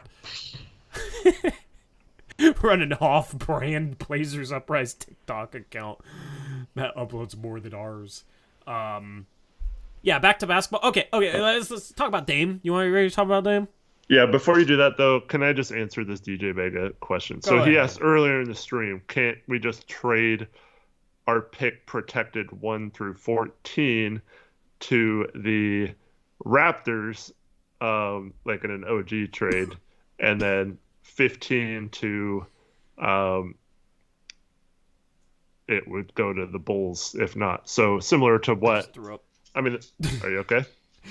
Just the thought of potentially trading Victor Wembanyama for OG Anunoby makes me sick to my stomach. But anyways, we saw that last year. That's basically what the Pelicans did with us. The difference is you can't trade picks in consecutive years. So Portland would still owe the Bulls a pick next year if we give Toronto like the 10th pick. So you can't trade picks in consecutive years. So the fact that Chicago pick is still protected through 2028 means that we can't trade any of the 1 through 14 picks in any year until that pick conveys, and then we free up our future picks. So the reason the Pelicans were able to is because they had multiple first-round picks this year, or at least one, so that it wasn't like they were trading one that was trading in consecutive years, if that makes sense. Does that make sense, DJ Vega? I think you explained it pretty well. Yeah. Hopefully that makes sense.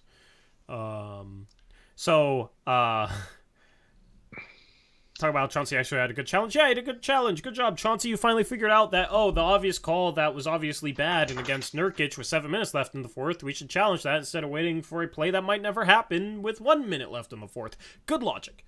Happy about that. we can't completely unprotect next year's pick to the Bulls if it doesn't convey, because you're still trading 2 picks in consecutive years. So you can't do that. So, I mean, the Bulls would take that for sure, but that's against the trade rules. Mm-hmm. Yep. Yeah, so unfortunately it doesn't work unless you have a pick. Like if we got a first round pick that was for sure to convey somehow, like we got an unprotected first, then we could do that. Yeah, because you'd be guaranteed to have a first in 1 of the 2 years. Yeah. Yeah. You just got to be guaranteed to have a first and 1 out of 2 years. So if there's any sort of protections where like there's a scenario where you're trading a first away this year and a first away next year and you don't have any other teams first in either of those years, yeah, you can't do it. Yeah, the only way you could do that is if you somehow change the protections to where the pick either conveys to Chicago this year or something else happens, like second round picks. Or I guess it could skip 2 years ahead, but I don't know why Chicago would do that if it gets that complicated. So, yeah. I don't see that either. Fortunately, we're kind of stuck with that one. Yep, that's the problem with that pick. Anyway. So what do you want to say about Dame? So, what did we hear about Dame the last week? Dame is washed. Dame should retire. It was like the biggest haters were saying that are also Dame fans. Gone. Yeah, get rid of him before his value's gone. He's the problem with this team. Well, he had 50 freaking points today and we still lost. Turns out, maybe he wasn't the freaking problem. Maybe our best player was not the freaking problem. He had a good game last game and a good game today shooting-wise. Like, he was in a shooting slump. Happens. We've seen him have a freaking shooting slump before. Like, Dame on the season. DJ Vega says D-Rose put up 50 after he was washed, so that proves nothing. Here's the point. D-Rose, when he put up 50, what was he averaging on the season? Like 10 points per game? What was he averaging in his prime? Like 25 points per game? What is Dame averaging this year? After this game, it might be 28 points per game. He's averaging like 27 to 28 points per game efficiently. That's washed? What the hell? Yeah, anybody saying he was washed was just absolutely out of their mind and tripping. And he proved today, he can still put 50 on the second best defense in the league. So stop saying this dude is washed every time he has a stretch where he struggles simply because he's 32. Okay, it's annoying. Go ahead, Eric. I thought I would have more to say, but that's really sums it up, I think. I mean, Dame was absolutely awesome on offense. Absolutely awesome. And he was questionable and limping in the first freaking half. Like, dude, so this dude is washed and hurt and limping and dropping 50 on the second best defense. I guess I'll take that washed. Like, if that's washed, I'll take it. I'm cool with that then. So, Dame, like, statistically is on par with, like, his best seasons. He's a little bit below that, but he's on par with his best seasons. Saying he's washed is just silly. Silly. Because there's nothing that backs it up statistically. He drops 50 today. And if your point that in terms of him being washed is like, D-Rose dropped 50 once, that's just a terrible argument. That's just a terrible argument. Andre Miller dropped 52 once. Is Dame as bad as Andre Miller is right now? Like, what are we saying? Come on. Stop overreacting to a bad shooting game from Dame. People need to take a deep breath when he has a bad shooting game and stop thinking any bad shooting game means that he's washed or over the hill or declining. Now, if on the entire season he was much worse statistically, then you can make a case because it's a large sample size. But we gotta stop freaking out at small sample sizes.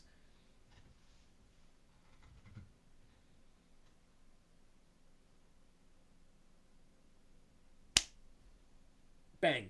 I'm done. Do you have anything, Eric? No, it's frustrating that he scored 50 and then we took the L. Yeah. I mean, this game showed some nice things, though. Like, it's not like we played absolutely terribly like we have lately. I mean, I think at this point it's like you're realizing what the problems are with this team. Josh Hart's a problem with this team. The bench is a problem with this team. Jeremy Grant's in a shooting slump. I assume he'll break out of it, but yeah, like he was like 48% to start the season or 45%. I figured there was going to be a stretch where he goes into a slump and that comes back down to earth. And unfortunately, that slump is happening right now. I never thought he would shoot 45% from three on the season. Going into this game, he was shooting 42% and goes 2 for 7. So it's approaching sub 40, which is fine. If he's a 40% 3-point shooter, we've never had a forward that can shoot like that. I just hope he breaks out of his slump soon. Because we need him. There's a big difference between the start of the year. He was like making every three at the start of the year, in clutch threes, and coming up with clutch plays. And I feel like his shot's not falling. He's a little less aggressive attacking the rim off the dribble. When he does attack the rim, he's still a really good slasher. And I wish he would attack the rim more. But he just hasn't played too well. Ant hasn't gone off. I don't think Ant's been bad lately. He's just not having insanely huge performances. I mean, that's kind of what it is. You get 6 of 10 from both Simons and Nurkic. I mean, Grant was 8 of 16, but 2 of 7 from 3, 4 for 7 from the free throw line. That hurts in a close game. He's not that good shooting free throws this year. He's 80%. It feels like worse than that. Yeah. But yeah, I don't know. I know he got to the line 7 times this game, but that was I mean,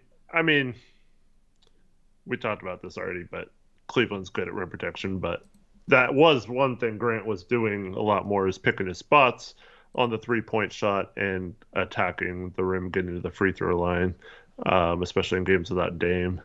And yeah, unfortunately, I mean, he's getting such good looks in some of these games. It's just not going in. Yeah, just frustrating. So, side note, you know how the bottom scoreboard's a day behind? Mm-hmm. I'm on ESPN.com right now, and the scoreboard at the top for the NBA is a day behind. I don't know if it automatically did that or what the deal with that was. I can change it to today's scores, but I'm wondering if the default is a day behind or something for some reason. I don't know how that works. But I like leaving it up even if it's a day behind, because what stream or YouTuber have their own custom scoreboard ticker? Anyone else? Especially one that looks that good. So, I like it aesthetically. But yeah, Grant is what, after tonight, 3 for his last 25 from 3. That's not good. So that's what the regular season is for, is figuring out issues. We are currently 2 games behind 6th. Doesn't it feel like it's much worse than that? Yeah, I just hate that. Yeah. I hate thinking about that, because we've been saying that ever since we started playing. I know, but that's the thing, is we've lost 5 in a row, and we haven't really lost a ton of ground. We are 4 games out of home court advantage. There's still a chance they could get home court advantage. Obviously, they'd have to win a bunch of games and go on the second half stretch, but we've seen the Blazers do that before, but with a different coach, different personnel, you know what I mean?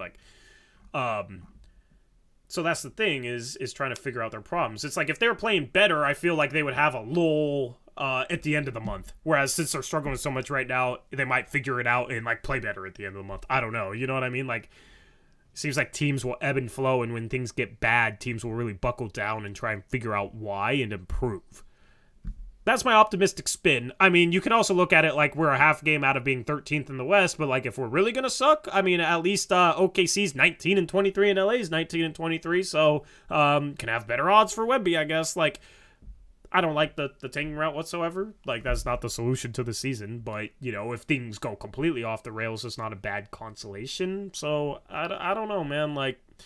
Gotta fix some of these issues. Some of them personnel. Some of them, this team just has to play a better style of offense late in games, move the ball a little bit better, make the right cut. There's a bunch of things for this team to work on. But also Joe Cronin has to get to work in the next month.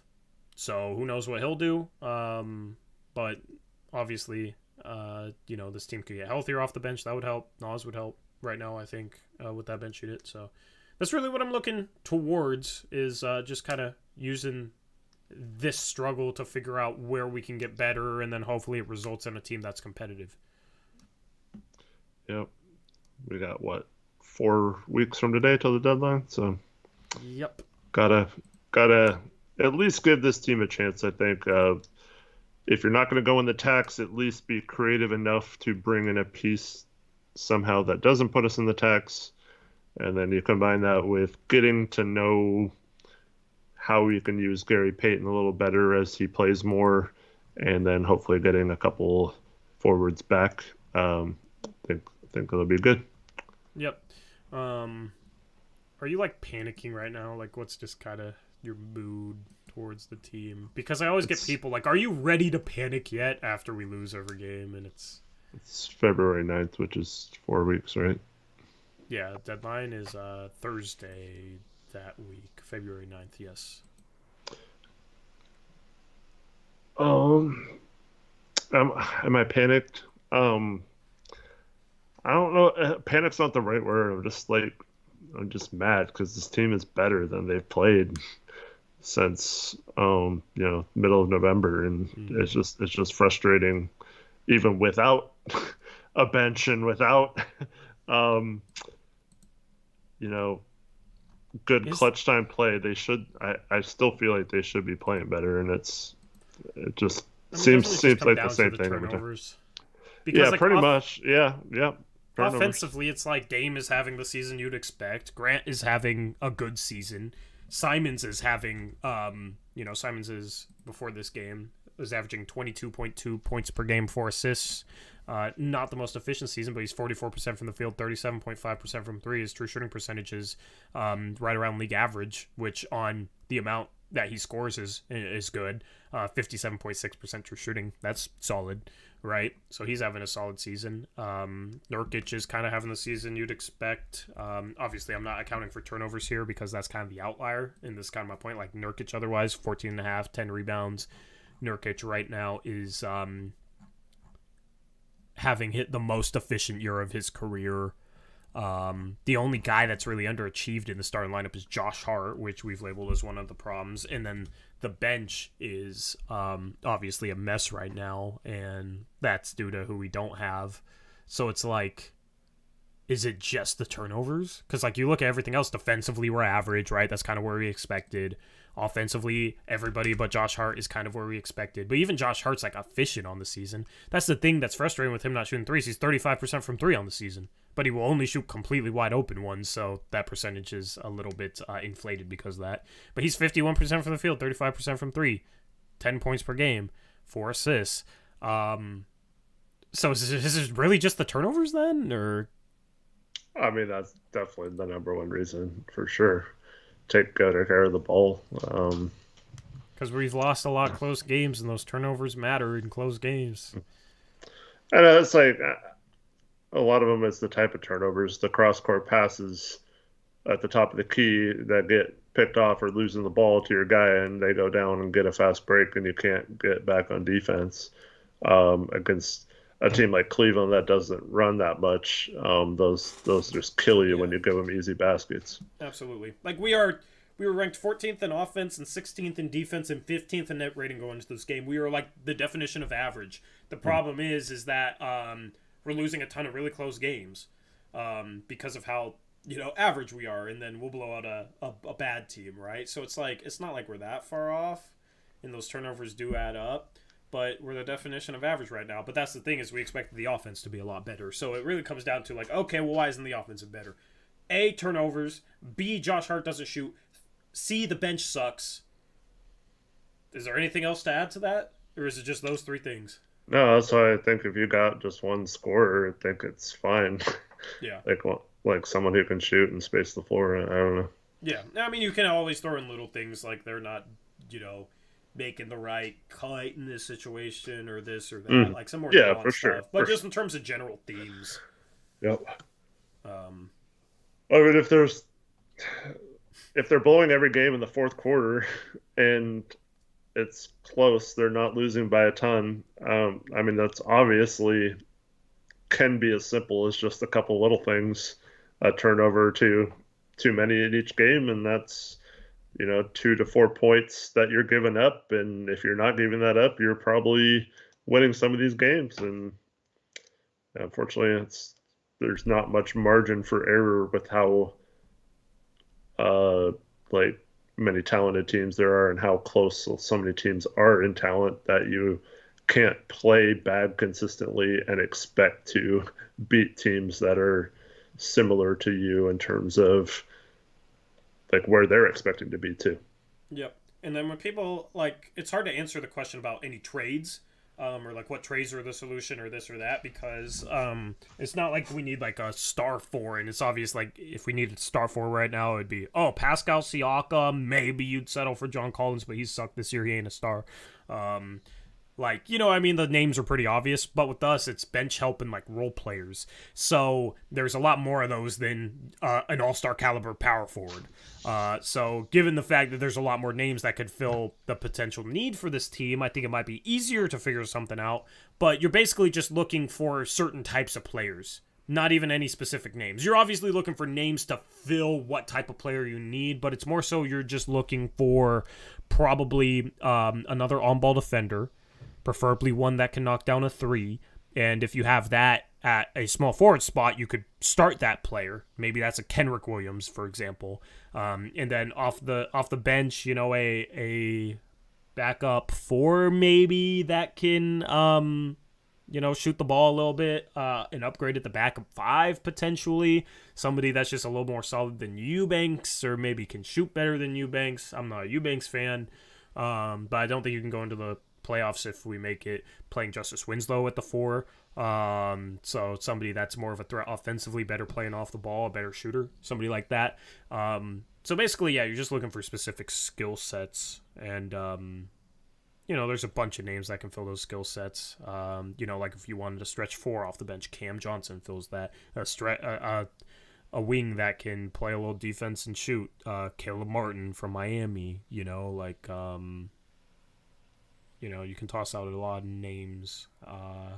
It's just we get asked this question so much, and it's like we could sit here and say names, just like 20 names.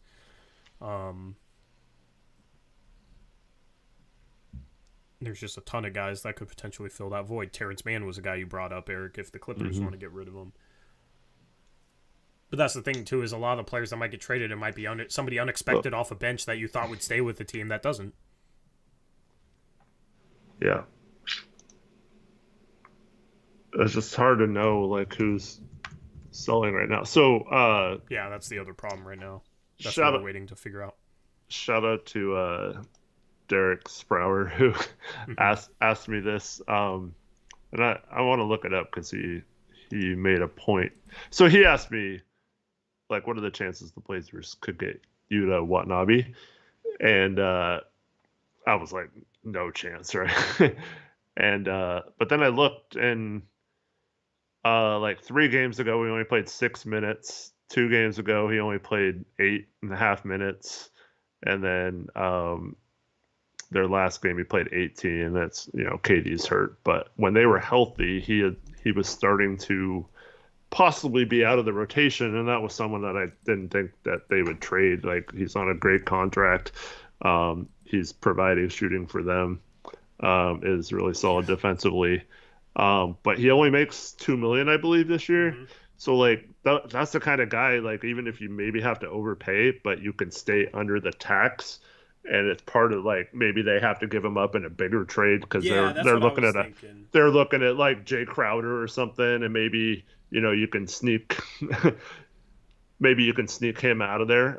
Yeah, it'd be more likely if it's like they are getting a good player from a team that's selling that wouldn't care to have a Watanabe because they're not trying to win games. But like Brooklyn needs to include his contract and are willing to include his contract just to make things match. Then maybe you can just jump in and take him on. And then that team that's selling is probably a rebuilding team. They might have interest in Keon Johnson or something. You know what I mean? And then maybe you can get a 2nd round pick out of that team because a 2nd round pick for Keon Johnson or something. You know what I mean? That's that's the type of traits to look out for. So that's why it's hard to name specific names, because it's impossible to name everyone, because the right deal for the Blazers might just be a third team in a bigger deal where we get like a Watanabe or a Jalen McDaniels or a player of that caliber, just a role guy that could help us out a lot. But Watanabe would be awesome on this team. In 27 games, 18 minutes a game, 53% from three on the season. He's it's not a huge sample size, but he can definitely shoot the ball in the season. He's 39 for 74. So if it doesn't really cost you much and you could get a guy like that can knock down threes off the bench, that could be huge for this team and just not be terrible defensively. Absolutely, that's the type of guy we need. Like I said, I don't think the Nets would trade him unless it's something that absolutely needs to happen to make a bigger trade work. But I think that would be someone like, whether it's Terrence Mann or if you find a guy who fixes a lot of your problems but makes like $2 million or less, a guy you always bring up is Kenrich Williams, right? Like if you can find that guy for like $2 million or so, that's like can allow Cronin to play both sides, stay under the tax, do what Jody wants if she doesn't want to go in the tax this year, or if they're planning on going deep into the tax next year and don't want to be a repeater tax in like 3 or 4 years. That's also fair. So, but like you can maybe get someone that could help like that, or you could trust your scouts to find the next Utah out of the G League, since he was available for anyone to sign this summer. Like, I don't know, but you have to find. I think you do have to make that kind of move, but I think that's much more realistic that we find someone like that than it is trading for like OG or something at the deadline. Yeah. The guys that make like $6 million or less are what I'm looking at. So that wouldn't be Kyle Kuzma. And you'd have to give up a lot for Kyle Kuzma. We don't have future first, so that's why it's like Watanabe makes $2 million. Okay, well, we don't even have to trade anything to match. But if Jody doesn't want to go into the tax, then you'd throw in Keon Johnson and you'd stay out of tax. Or you'd throw in, you might be able to stay out of tax if you throw in like Greg Brown III. It would be like very borderline. But you know what I mean? So that's why guys like that are easier. If you're talking about like an Alec Burks, it's like you'd have to trade Josh Hart for him. And as much as he's, been a problem just with his lack of shooting, he would be great for our bench, I think. And would be able to I don't know, like he plays at a fast tempo. Our bench needs to play a fast tempo, in my opinion. And he could help with that. Like he'd be a great fit off our bench. Perfect third guard, in my opinion. So that's what I want to see. Josh Hart moved to the bench, somebody at the 3, and another forward that can shoot and play solid defense would be great for this team. Maybe the 3 ends up being Nas if he comes back and plays well. Maybe it's somebody we trade for. Maybe it's a Kenrich Williams who's shooting like 43% from 3 this year and plays good defensively on the ball. I don't know, but some combination of that is what I'm looking at. Hartenstein makes like $8 million, so it's tough to trade him. Yeah. Unless it's part of like a Hart trade, I guess. Yeah, I think he'd probably be gettable. It seems like New York isn't too high on him, but I mean, I don't know if that's a Hartenstein problem or if that's a Thibodeau problem. Could be a Thibodeau problem. I don't know. I haven't paid enough attention to the Knicks. And we know fan bases don't have a good feel for centers defensively. So, because I see a lot of Knicks fans saying play Sims over him, but I mean, we've seen a lot of Blazer fans say Eubanks is better than Nurk, so I don't know how much stock to put in that. Yeah, he hasn't been good this year, but yeah. We might have to release like a targets list or something. I don't know. I got to figure out what we're doing for trade I need to do that in the next couple of days. What are we going to do for trade deadline content? Because we can make friggin' 20 videos about different guys. You know what I mean? Like, I don't know. Yeah. So if you guys have any feedback for types of trade deadline preview videos, trade profiles for certain top targets for us or whatever, let me know what you want to see in terms of trade deadline content as we get closer to the trade deadline, because I need to figure that out over the next couple of days, a plan for videos.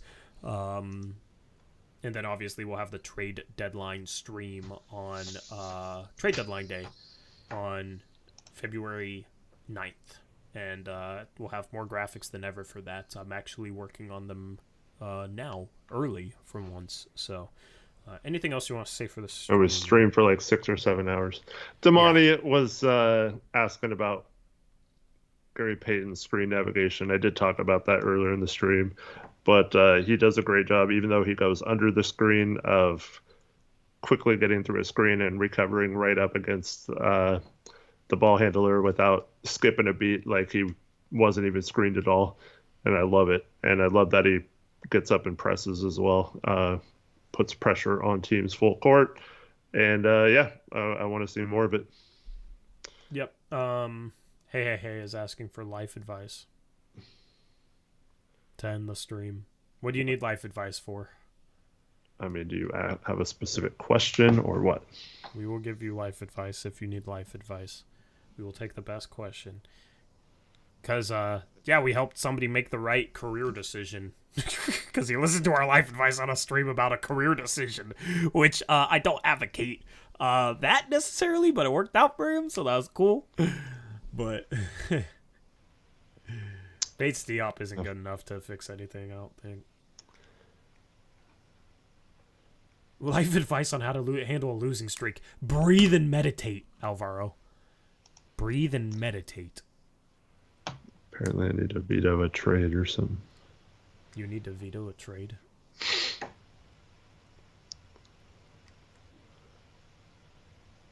I don't get it. You don't have to explain it. That's fine.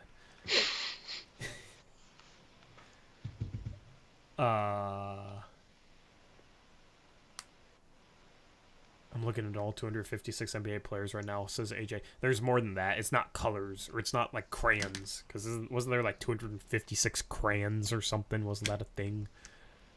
What? I don't know. No idea what you're talking about. I'm talking about crayons, man. Oh. It's 16, 32, 64, 128.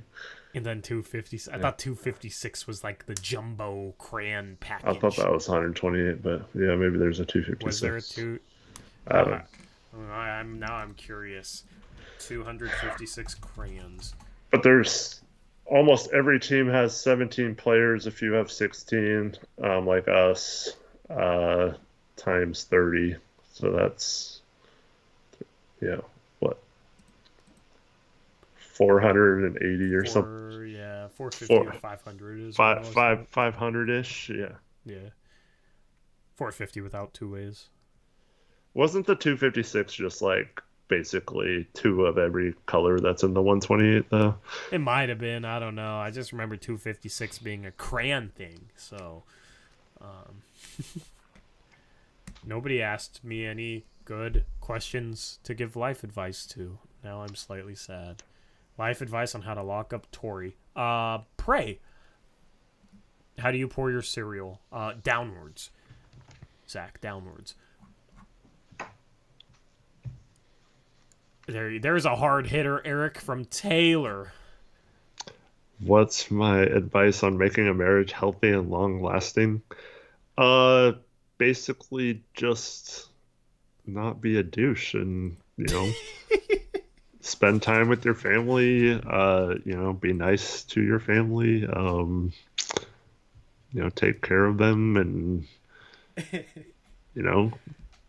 do stuff, share memories together, have fun. Don't get drunk and abuse your family. I don't know. Pretty good advice. This is pretty good advice, I think. Yeah, Taylor, you're gonna pop the question to your girlfriend soon, or don't you have a girlfriend? The biggest man advice, truly, basically, don't be a douche. Eric's 23. Plus 20. Unfortunately. Actually, I like that you're 43. Isn't that your favorite number? It is. So has this been like a special year for you? No, I haven't even thought of it that way. Yeah. No. That's my basketball number. Yep. Here comes Damani. Here comes Damani. Damani's just the devil's advocate, man. So, yeah. What year is this? 2023? Yeah. What year so, is this? in July, I'll have been married for 14 years, and um, we've been together since 2004. So that's about in February to be 19 years that we've been dating. So yeah, it's I don't know, Yeah. pretty crazy. Yeah, if getting married's the right choice for you, then get married. If not getting married's the right choice for you, then don't get married. Don't let an old man tell you not to, all right?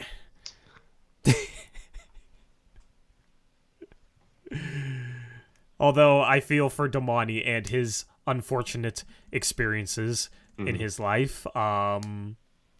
Yeah. So, marry the I don't know, the touchy subject, but he brought it up. Marry the right one. I actually met my wife at a dance club in Portland. Yeah. Damani says, "Bro, me and Eric are around the same age." Exactly. Yeah. What he said. Yep. Dance club. So do you just find her out on the dance floor? Yeah, I mean, I don't know.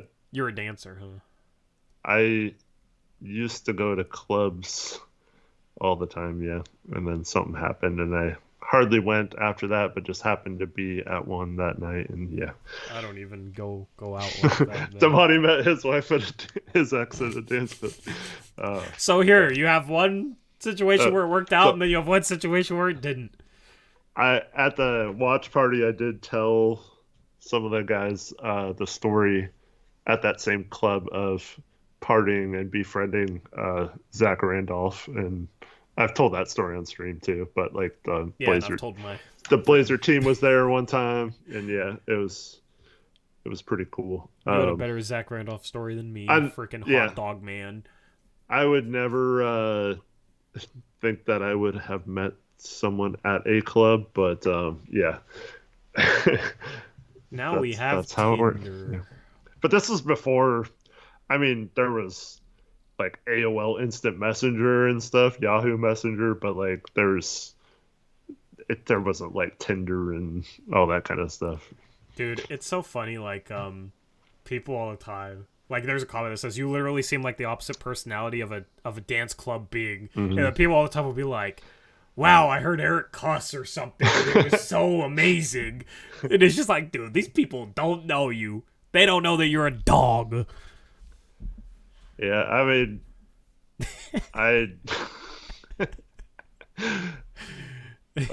yeah. Also met MC Hammer at that club too. What? Okay. How was that? Dude, I don't know. I was like wasted, and I had a very, very bad stomach ache at a club that had like the worst bathroom situation ever, and I was just like not in a good spot, right? So I was like, I forget if this was so this club for all these same things was it was one thing, it was called like Banana Joe's or something to start with. I don't remember if this was the grand opening of that, but then they changed their name to like Barracuda or something later down the line. So I don't remember if that was the reopening of it or the grand opening to begin with. Yeah. But anyways, so like I'm not feeling good, and he would just happen to be there like performing or something for the grand opening. And I'm just like feeling like absolute crap. And I go and sit down in this like booth kind of by the exit. And he goes to leave, and he just comes and sits down and starts talking to me. And I was like, what the fuck? This is like MC Hammer. And like, and he was like super nice. Like we just had like a cool conversation or whatever the whole time. I'm like trying not to crap my pants and stuff. And like, yeah. But like, yeah, it's just like, hey, well, nice to meet you. And he just took off, and that was that. And I was like, that was weird, but like awesome, you know? That's so random. What the hell? I know. Crazy. So random. Yeah. Yeah. Oh man. Yeah, I did not go out clubbing enough, and now I'm past the. Did you go out clubbing like in your mid-20s, like? My Well, age was that, no, so okay, or when you were it younger? it started so like I I thought my life was over when I was 18. Found out my girlfriend, you know, was not cool. Whatever, Yeah, we yeah. broke up, that kind of stuff, Typical and 18 I stuff. was like hating life, and so like my best friend at the time was friends with these other two guys, and we started hanging out, and we used to go to this 18 and over club called Quest or something like that downtown. And so we just started going there, and we just had fun goofing around, dancing and that kind of stuff. And so we used to go there, and then that morphed into uh there was this place called people know what Quest is. Uh Up front, downtown by the waterfront.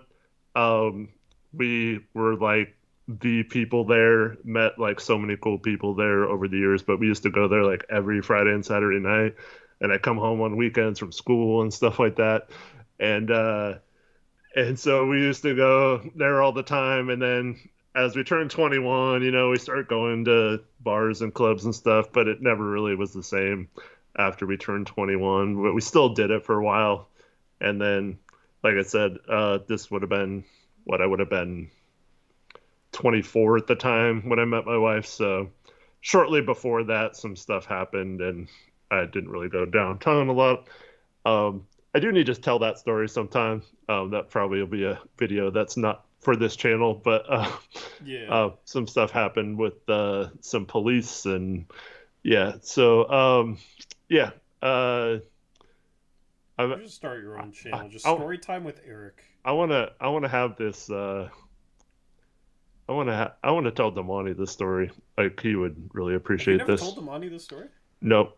I'm I surprised don't by think that. anyone who's watching right now knows the story, but Yeah, I don't think you've told me this story either. nope. I Yeah. mean, it's long. It's like Yeah, yeah, yeah. it takes like several hours to tell the story because Oh, it's damn. several things that happen, and yeah. Yeah. But yeah. It was a time where everyone just thought police officers were perfect and did no wrong. It's completely different now, and there's Yeah. cameras everywhere. So Yeah. like, yeah. I Uh, mean, like I see stuff and it's like, man, I can't imagine back in the day when they didn't have cameras and knew that they could get away with stuff, how mhm. much worse it probably Yeah. was. Yeah. I mean, I'll just tell like a super quick version of it real quick.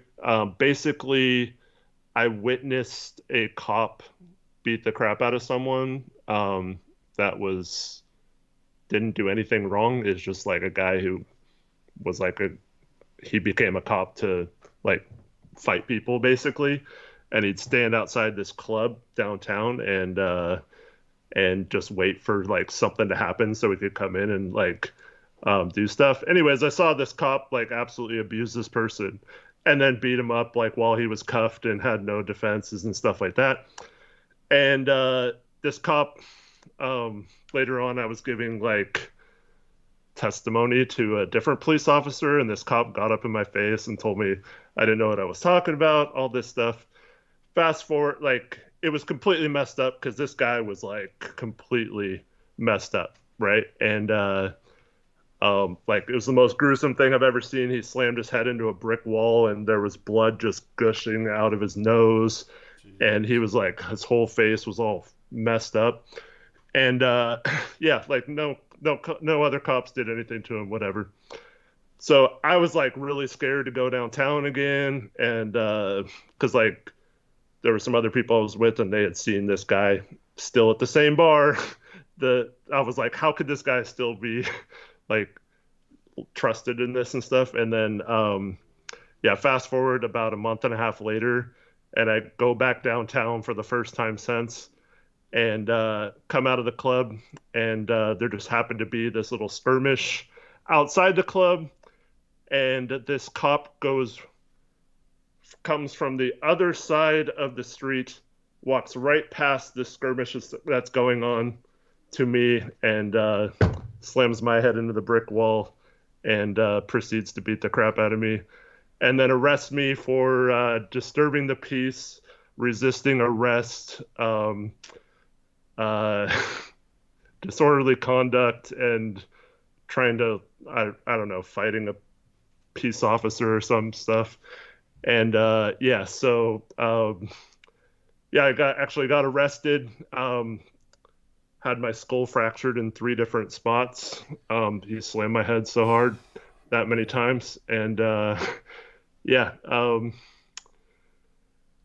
yeah. So long story short, worst part about it is it was his cop car I got taken down in, and so it was just me and him in the cop car on the way down. Yeah, I almost did die. Yeah, there's a lot more details to this story, but uh, yeah. So, anyways, yeah, my whole nose was broken, cheekbone was broken, and then my skull was fractured. Uh, and then the guy, I asked him how he was gonna get away with this, and he said that no one will ever believe me, and that I was about to punch him, so he had to react, and that's what the story would be. And so then I got taken to the police, and I don't blame anyone at the police station because they didn't know what happened, but I began throwing up blood. The pressure in my head became so intense that I couldn't even like sit up or do anything, and they decided to give me a cell with nothing and told me to lay on the floor if I wasn't feeling good. I kept saying there was something seriously wrong, and but I was in jail the whole night, and then woke up got out of jail the next morning. My mom, if she's still watching, had to come pick me up, but had to we have a family friend that was a doctor, and yeah, he couldn't believe how messed up I was and how I was still alive, basically. And yeah, had to deal with that. So I, yeah, I'm sorry, this is so long, but No, it's fine. Keep going. Yeah. Keep going. But anyway, so like the worst part about it is like I was, a punk college kid. Like I didn't have any money. Like I didn't really have much. But anyways, so I tried to contact a civil lawyer who, would sue them or whatever, and was told that basically I wouldn't win because it's a cop and they're going to believe him and all that stuff. And so, but he said like, well, if you really want to, we'll do it. But you have to win your case first or whatever. And so they prolonged the case long enough to where I couldn't sue him or whatever. And so I actually had to go to trial and try to tell my side of the story and get a jury to believe that this cop just targeted me and almost killed me, based off of me witnessing him do the same thing to someone else. And so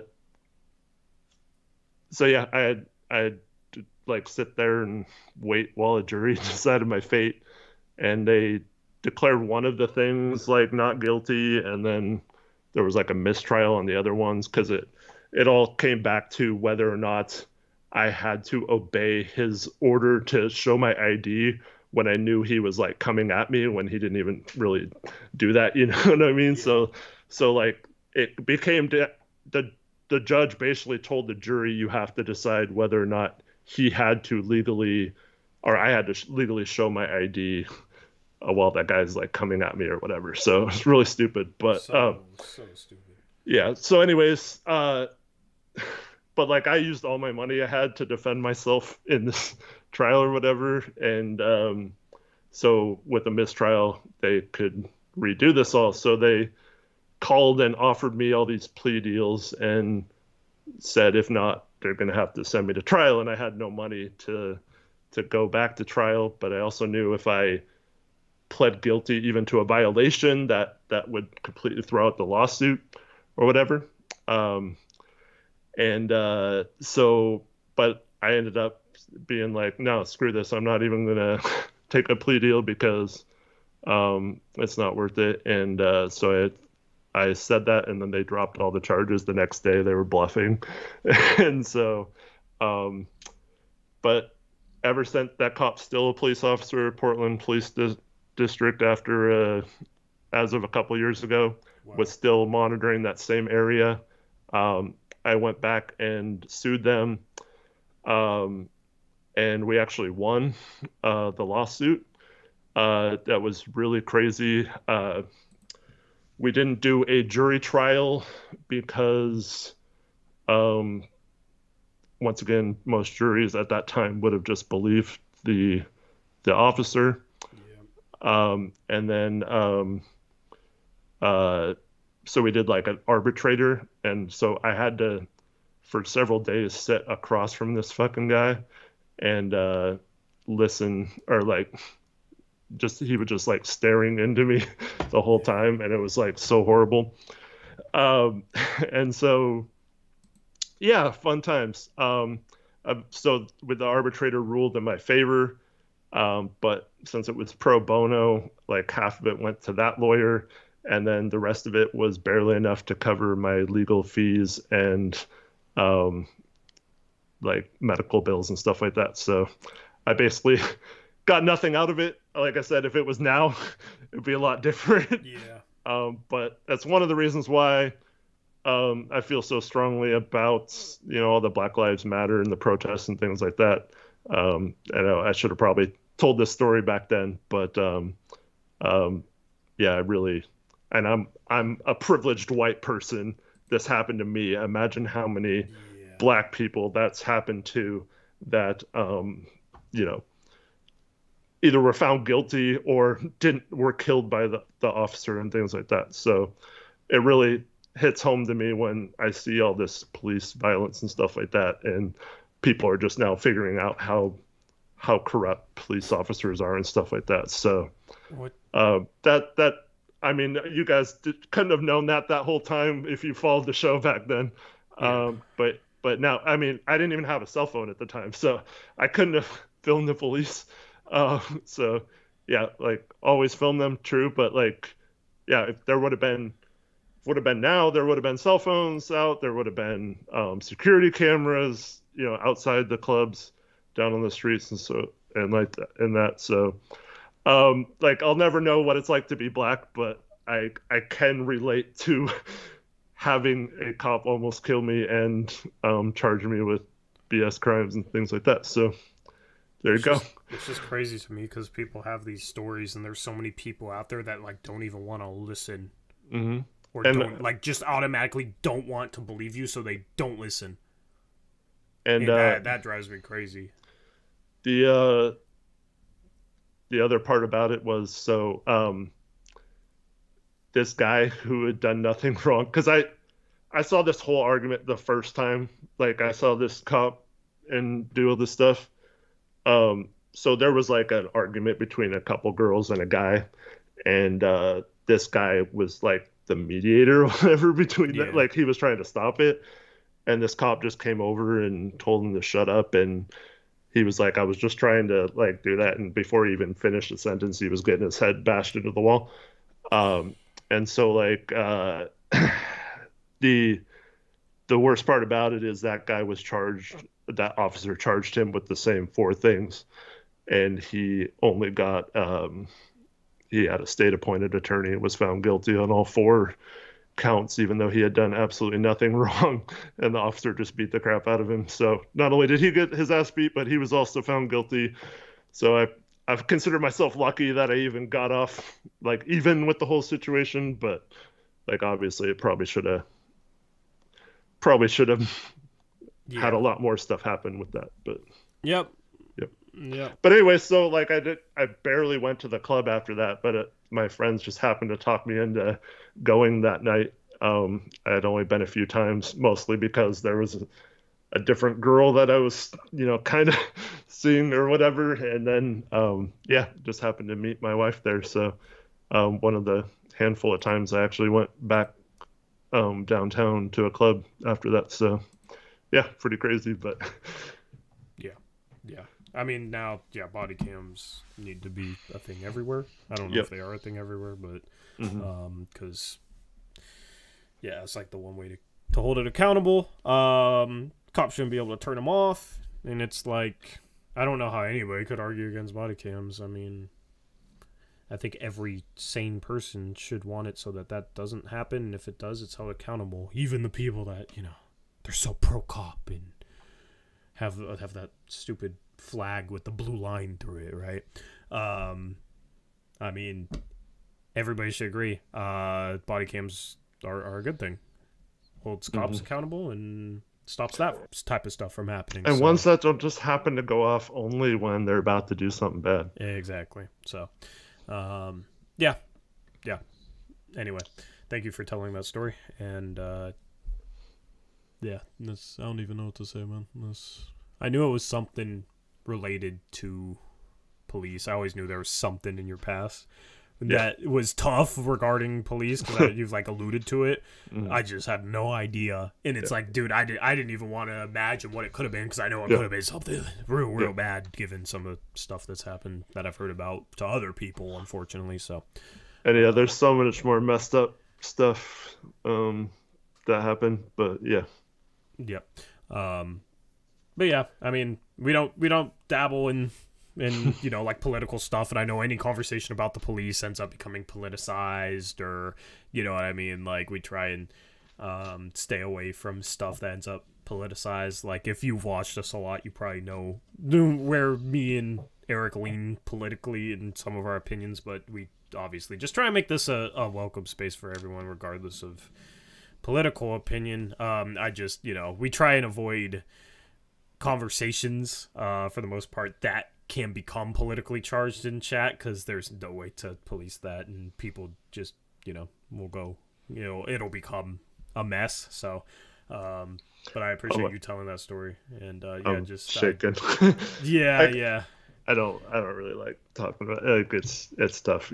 Yeah, I bet, man. I couldn't imagine dealing with that. So brave of you to share it, and we appreciate it. Shout out Carter Dick with the $20 dono, says thanks for sharing. Eric with a heart emoji.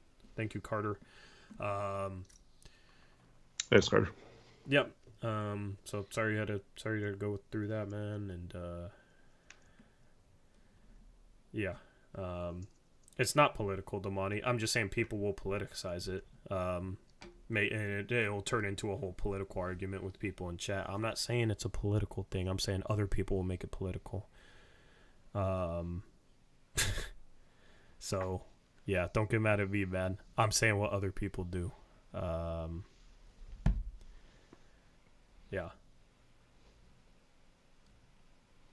Okay, you said not directed at me. Sorry, I didn't read that part. I just thought you were mad at me, bro. Like, yeah, I mean, it's people do, and that's tough to tiptoe around as a content creator. So, but like these types of stories are important, so I'm glad that you shared it. Yeah, no, my bad, Damani. I didn't read that right. Because that's the thing is like whenever we talk about anything that people will politicize, it always tends to be somebody in chat like getting mad at us for something, and it's just But like back in 2020, it was crazy when we didn't have basketball to talk about, man. Yeah. And we called out people on their BS. Yeah, we did, and yeah, I just yeah, those days were tough, but yeah, thank you for telling the story, man.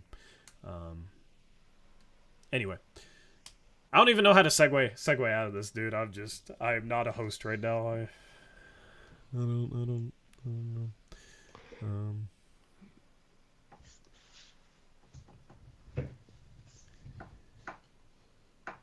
Anyway.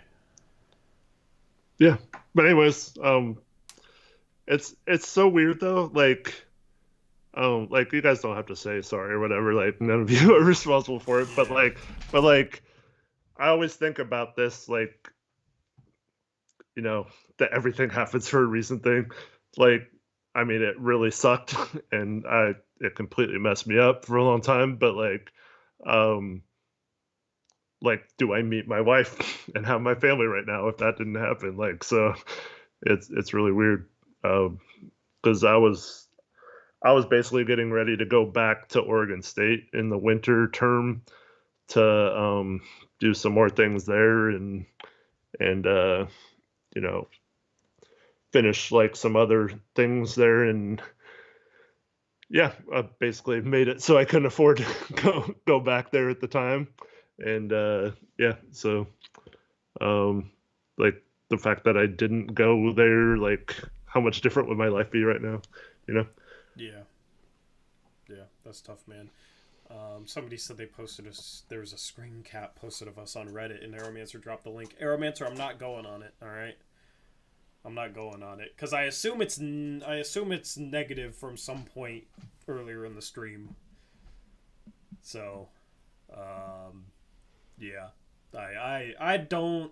I like It's wanted just to participate on Reddit. Did you click on it? yeah, it's just a picture. It says how I feel about the season outlook after tonight's loss, and I'm going like this, and you're going like this. Oh, It's not bad, yeah. okay. I'm sure I there'll be guess. some bad comments Oh, there eventually, will but be. yeah. There will be. Oh, so you're a insult word like that's what you are?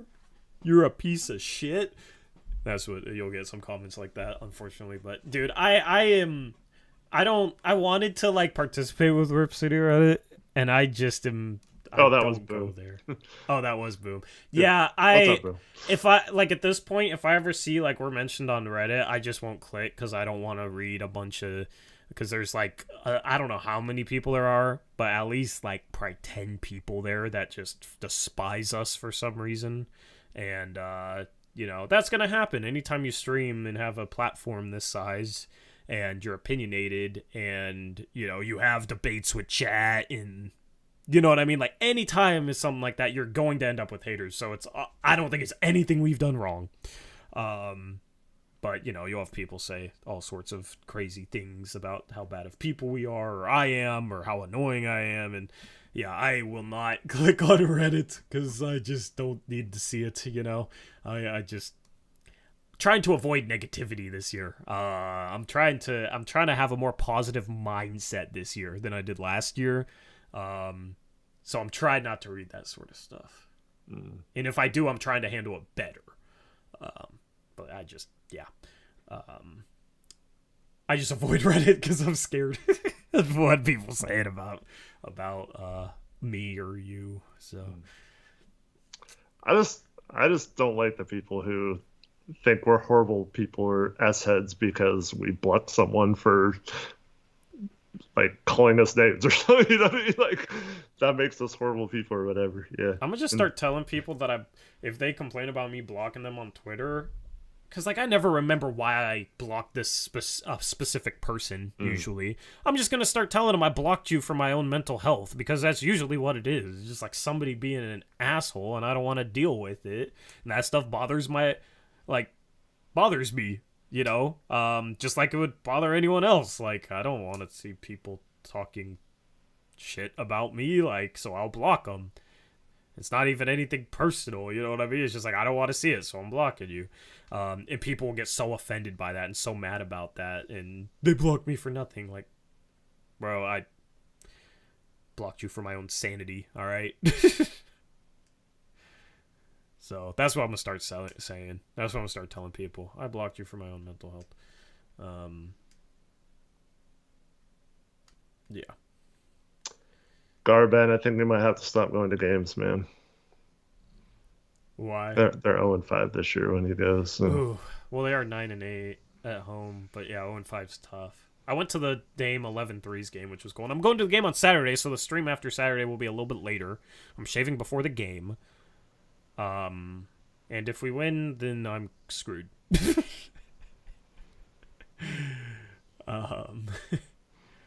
we win, then I'm screwed. Well, I could do stubble, because this is a beard. Stubble isn't a beard, correct? Like you got stubble. That's not a beard. Yeah. This is a beard. I mean, it's stubble, but it's a pretty good beard for just being stubble. Yeah, but it's not like a full on beard. This is a full on beard at this point. So, I'm gonna miss it, man. It's so In front of your soft. cheeks. It's so soft. I'm just gonna like touch it for 2 more days until I have to get rid of it, because it's so soft, man. This is the longest my beard's probably ever been.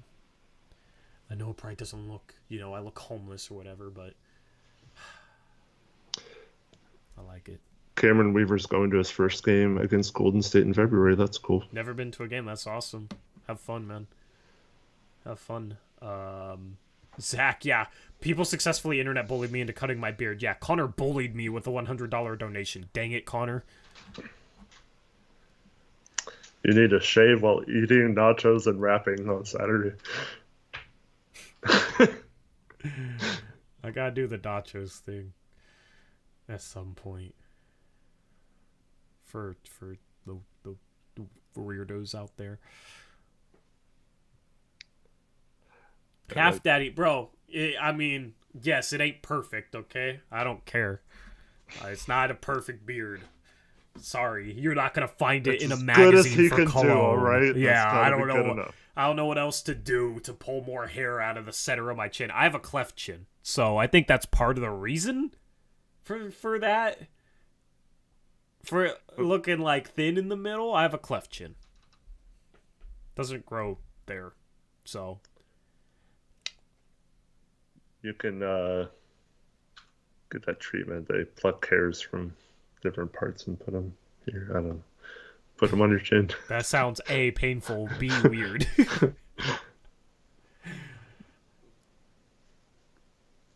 Put a Blazer logo in that beer. There you go. Just get it stamped right here, and then a Niner logo on the left, and just represent my teams. Anyway, my mom must have went to bed. She didn't comment during that whole story.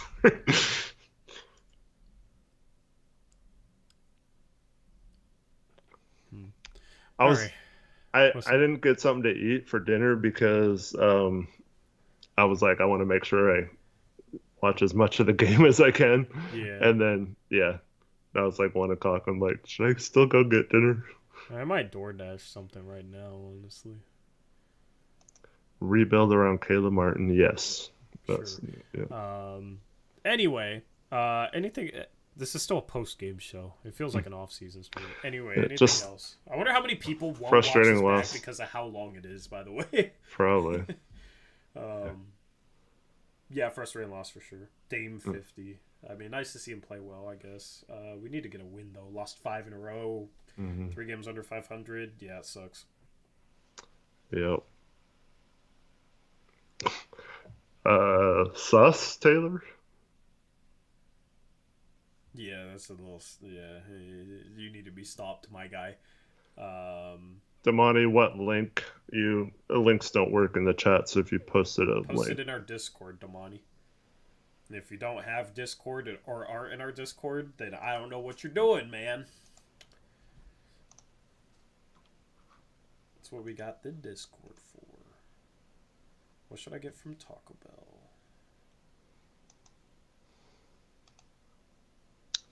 There's a copy and paste. The links will not show up. So like we have no idea what you're talking about because it doesn't. Yeah, it'll show up on your end, but it won't show up on any of our end. Yeah. Tori needs to roll up in a coat. I didn't say you're the reason they're losing, Garban. I just thought like maybe mix it up and don't go to any more games so we don't go 0-5 and lose every time. Get some Beanie Chetty Dumperinos. So there is a new Taco Bell that opened up. It is officially, it's officially the closest place to eat now to my house. That's dangerous. But tell me if you've ever heard this before. They close at like 8 o'clock.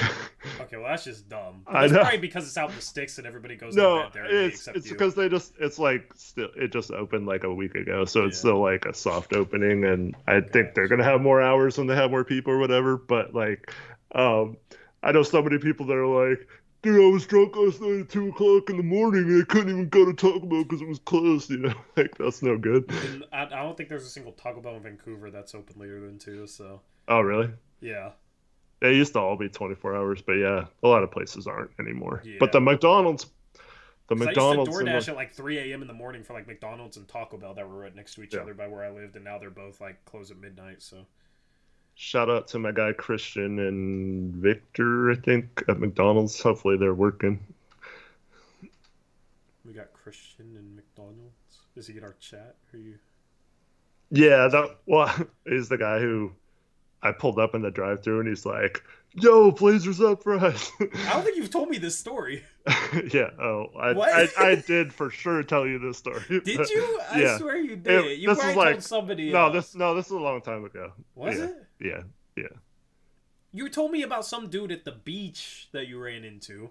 Yeah. Well, it was at a time where I had like 4 or 5 of these encounters, like and I think you just got you got sick of it. Sucks, Yeah. or I thought it was like the dude that you taught. No. I thought it was the same dude as the beach or something. No. Well, and then he came and stream a couple streams later and said, "What's up, Eric? You coming to McDonald's site or something?" And I was like, "Hell yeah!" Hell yeah. Yeah. I don't know. That's crazy. In the drive-through, that's funny. Yeah. He like kind of looked at me funny, but he was immediately like, "Dude, I watch your streams." And then I've had he like called one of his friends and had me say what's up on his voicemail or something. that's kind of cool. And then all the girls working in there were like, "What the heck is going on?" See, it should have been me, because then, yeah, I could have been like, And I think I've seen him like 3 times total at that place. Yeah. nice. That's Always cool. Yeah, he's really nice. Yep. Yeah, I've met 2 people in person who've recognized me. One didn't say anything and messaged me on Instagram after he left Yeah. where I was at. And then another, it was Dionysus. I ran into him when I was door dashing in a freaking Muchas Gracias. Mm-hmm. It was random. He walked up to me. I thought he was going to fight me. I'm like, did I cut this dude off when I drove here? He like walked up to me like, almost like trying to like look big. And just like this stern look on his face. He walks up to me. He's like, "What's up?" I was like ready to like you're about to get taken out. He's like, "What's up? It's Dionysus from chat." I was just like, "Oh, what's up, man?"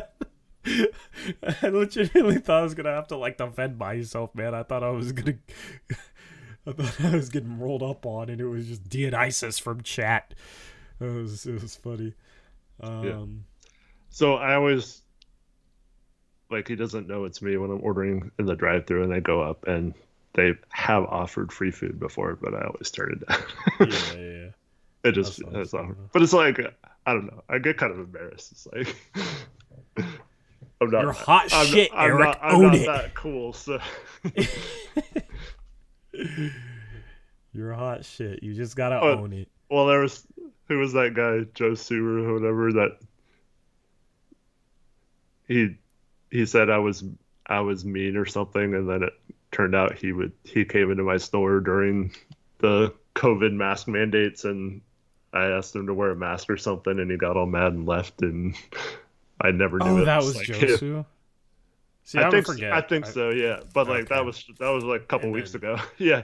And yeah, like he was trying to say like I was rude for that or some crap, and I was like, dude, I'm just following orders. Like, but like that guy never said, he didn't even have the guts to say that he knew me or like, Bro, that's a dude I feel like that's a dude looking for a problem with you to complain about. Right. Yeah.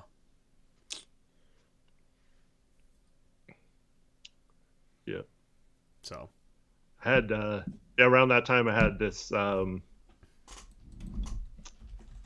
want to say his name was Hudson. Just this this kid came in with his sorry, don't mean to say kid. It's like, but it's like a 25-year-old. No, he was like in probably like middle school or something. Yeah. Or somewhere around there, and like he's like, "Are you Eric?" Because like I'm working in my store, like who's you don't expect to like see them there, and I'm like, yeah, and he's like, "Oh, I thought that was your voice sounded familiar," because I had a mask on at the time, and him talked to him for a few minutes, and he said he watched the stream, but I think he's like too young to say anything or that's cool. Something chat, but yeah, so that was cool too. But then like someone said something to me at one of my kids' soccer games and stuff. Like I don't know, it was all around the same time. Like it was just like one after another. I was like, oh man. Yeah. Dang, I wish I got recognized, man. Maybe I need to go out and touch grass more. Yeah, I think so. Well, Pineapples, I forget, because I asked him this recently, I forget the answer, but Pineapple's always in chat, and he's a channel member, and he plays in my rec league. I actually played with him tonight. Tonight at my rec league, and I forget if I think he started watching me, like, randomly, and I don't know if he knew me from rec league already, but, so it's like somebody I knew in person, that found me just randomly, so Pineapple's cool. Yeah. Cool. But yeah, I get embarrassed. Were you embarrassed at the watch party? Well, not I wouldn't say embarrassed, but like, because I mean, you knew we were gonna be there and meet people, so like it's a different mindset, But it is awkward. Like, I've come a long way since like high school, and that was 80 years ago. But like I wasn't like super social back then, so like yes. Now like I don't know, I've gotten a lot better. I made it a point ever since college to try to be more social.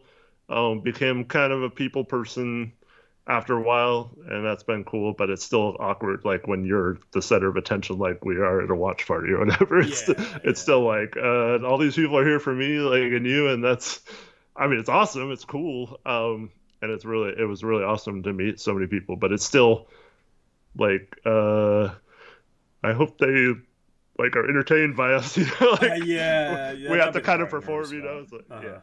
But I think it went fine. But yeah, that was the part I was nervous about. I was like making sure everybody had a good time and making sure everything was good to go, and I wanted it to be a good experience. Next one, I'll have more news on that very soon. Definitely come out to our next watch party, day after the Super Bowl. I'll try and advertise that to better, plug it better. I think I did a good job advertising. I just gotta do it in like everything, everywhere. Try and get as many people out because I want to meet some of you. Believe it or not, chat. I want to meet some of you. But yeah, like, so the other person who I knew before I started doing YouTube that's in our chat right now, do you want to say the person who it is should say it's them? All right. What? If you want to raise a hand to the person I knew back in high school that's in our chat right now. Oh, do you know who it is? No, I think I've told you. Maybe you forget. Maybe you forget. Sorry, I gotta stop leaning back. I don't know. My mic, I think, is just. Is it Taylor Packer? Taylor Packer? Yeah. Yeah, it's Taylor Packer. Nice. Yeah. Because you went to. I would have figured that out. Yeah. Yeah. Taylor, you went to River, right? Or was it a different high school? He just talked to my friend group, but I never talked to him, and now I don't talk to my friend group at all from high school, and now me and Taylor chill on YouTube streams together. Dro's lying in chat. He says, Eric, you're always the center of my attention, but he's pretty much ghosted me for months. Man, it's too good to hang He's out. Ghosting you?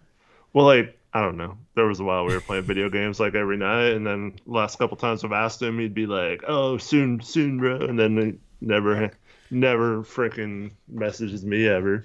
Taylor went to freaking Skyview. Yeah, I thought you might have went to a different school and just like knew my friend group, and he says we played pickup basketball once, and I was a sweat. Apparently, I don't remember that, but I was a sweat. You are right. I still am a sweat. I'm competitive. You saw me at the start of the stream, right? I am a sweat. Half Daddy, no, it wasn't. What are you talking about, bro? That's like 4 minutes from my house, man. What are you talking about? I'm not even gonna why talk on could I that. never see Taylor in chat? Did you block him? Yeah, did you mute Taylor for some reason? Why would you ever mute Taylor? Dro, I'm messing with you, dude. I know we're both busy. Why are you putting our business out like that? This is why I can't anymore.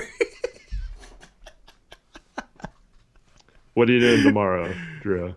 Dro, are you like a 15-year-old girl? What the hell, man?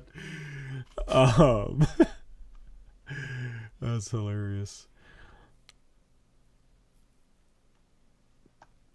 What's up, Brady? Anyway, this has been a fun stream. 3.5 hour stream. We're just prepping for the trade deadline. That's what we're doing. What's poppin'? I don't know. What's up, man? We're at 3.5 hours. That's when we're gonna sign off in 7 minutes, no matter what. Dro's in town. Well, we got the gym yet? He wants to lock you up. What's up with the gym? Gotta ask potential? Carson, where's Carson at? He's probably sleeping. Yeah, probably. I didn't see Carson all stream. Yeah. Kieran, I respect it. Thanks, Kieran. Yeah, we'll have a basketball meetup soon. I mean, do we have 2 courts, though? Because I feel like, with all these people that think they can lock me up that were in our chat earlier. No, see, we need 1 court because we need everyone to watch you. We can't have them distracted on another court. We need to... So everyone knows that these people in chat that are calling you out got served on the basketball court, and they all were witness to it instead of them off to the side playing some other basketball. I'm going to need sure my legs are ready to go. Like, I'm going to make sure I stretch extra good the night before, the morning of. Yeah, because... Dude, last week... did I tell you this? Last week I almost dunked on someone. Yeah, you did say something. Did I say that on stream? I don't know if it's on stream or in between streams or something. But... Dude, I was so upset. Because it's like the first time I've legitimately tried to dunk on someone. Like, I'm 6'4", but my wingspan's 6'5". I don't have the longest arms, so people be like, oh, you should be able to windmill dunk on someone. You're 6'4". If I was 6'4", I could East Bay dunk over someone. That's how people talk. But, no, dude, I caught the ball in the right quarter. Like, if you face the rim, I caught the ball in the right quarter. I think it was in transition. I just leaked out to that corner.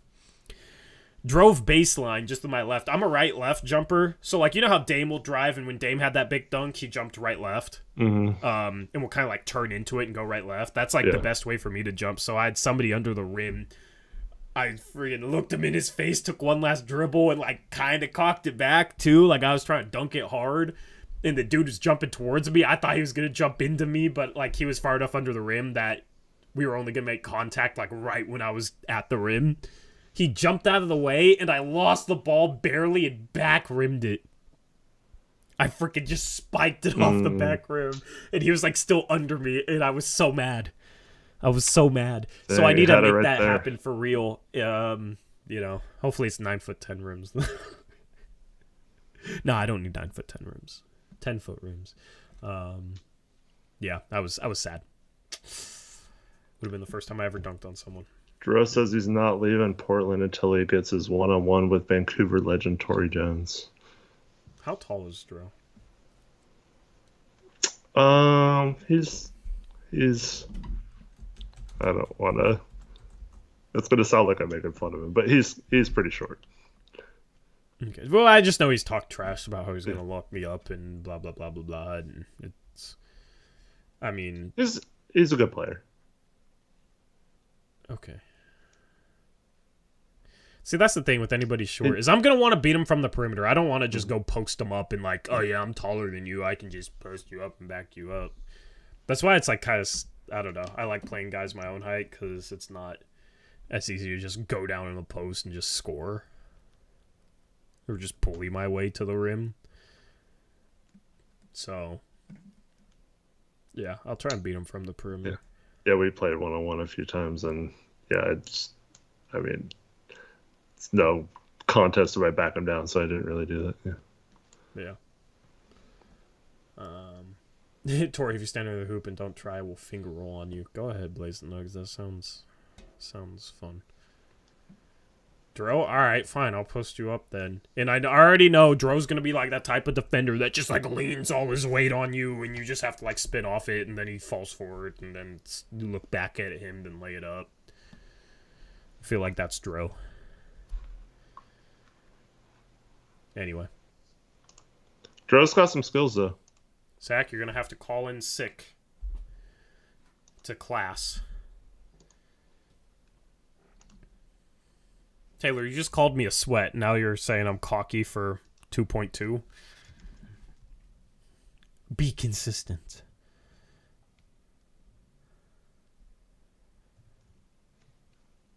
Honestly, I'm not even a 1v1 player.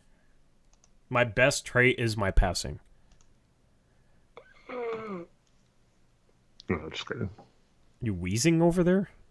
You No. breathing okay? Yep. Cool. Just wanted to make sure you weren't gonna keel over on me. You use my excuse. Huh? That's What's my your excuse. That I play off players, so I don't like 1-on-1 because I don't. No, I can score. You know, I can score 1-on-1. Yeah, no, I'm not saying you can't. I'm just saying like that's. Yeah. But like, my best trait is my passing. Bro, I throw. Y'all don't even know. I wish Pineapples was in here, man. Because Pineapples sees me in my rec league, man. I'm like catching the rebound one hand and throwing like full court freaking baseball passes on the money. On the money.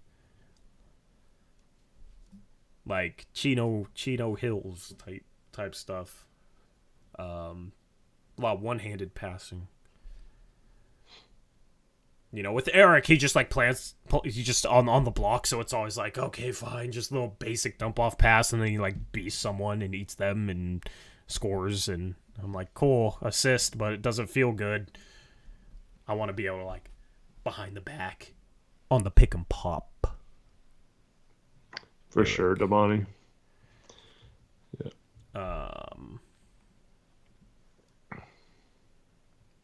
Well, yeah, just make sure you don't airball your threes, Damani. Oh, wow. You went there.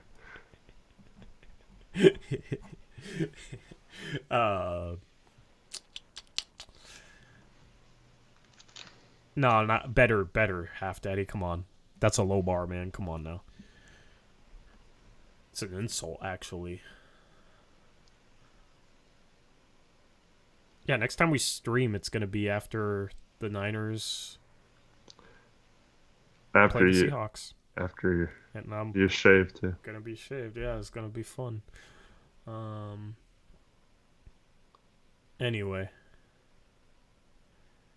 Yeah, Damani, you were 1 for 2 on wide open threes. 1 air ball, 1 make. You're right. You were 50%. Super efficient. You looked shocked when you made that 3, though. Wow. I'm only going to shoot threes next time we play. Stop playing with me. Yeah. Shoot more threes. Nah, dude, I want to see how many people would show up if we play Rip City 3-on-3 next year. Or this summer. I want to see how many of you guys would show up, chat. Dude, that'd be so cool. We better have like 50 people there. If we had like a huge... I mean, we had, what, like 20 people? That was cool when we played, but... Yeah. Bro, like, I want a whole fan section, all right? I want chants and everything. I want people... Yeah. Especially if we're in the media bracket. So, imagine we have a whole entourage in the media bracket. What's up? Iosu Estremera with the €5 dono says, still live. Finally, I can watch a bit of the show live. This is painful. All love from Spain, guys. Thank you, Iosu, with the €5 What's up, dono. Josh? Unfortunately, we're about to sign off. There's always people like right when we sign off after a long stream, they're like, I can finally catch a stream live. And it's like, well, we're about to leave, unfortunately. But appreciate the dono. Thank you. Appreciate it. Good to see you, Iosu. You said Josh? I think people can't pronounce his name if I remember correctly, so everyone just calls him Josh. Oh. Because it's like Ayosh or Iosu, and yeah. I think right. That's you, right?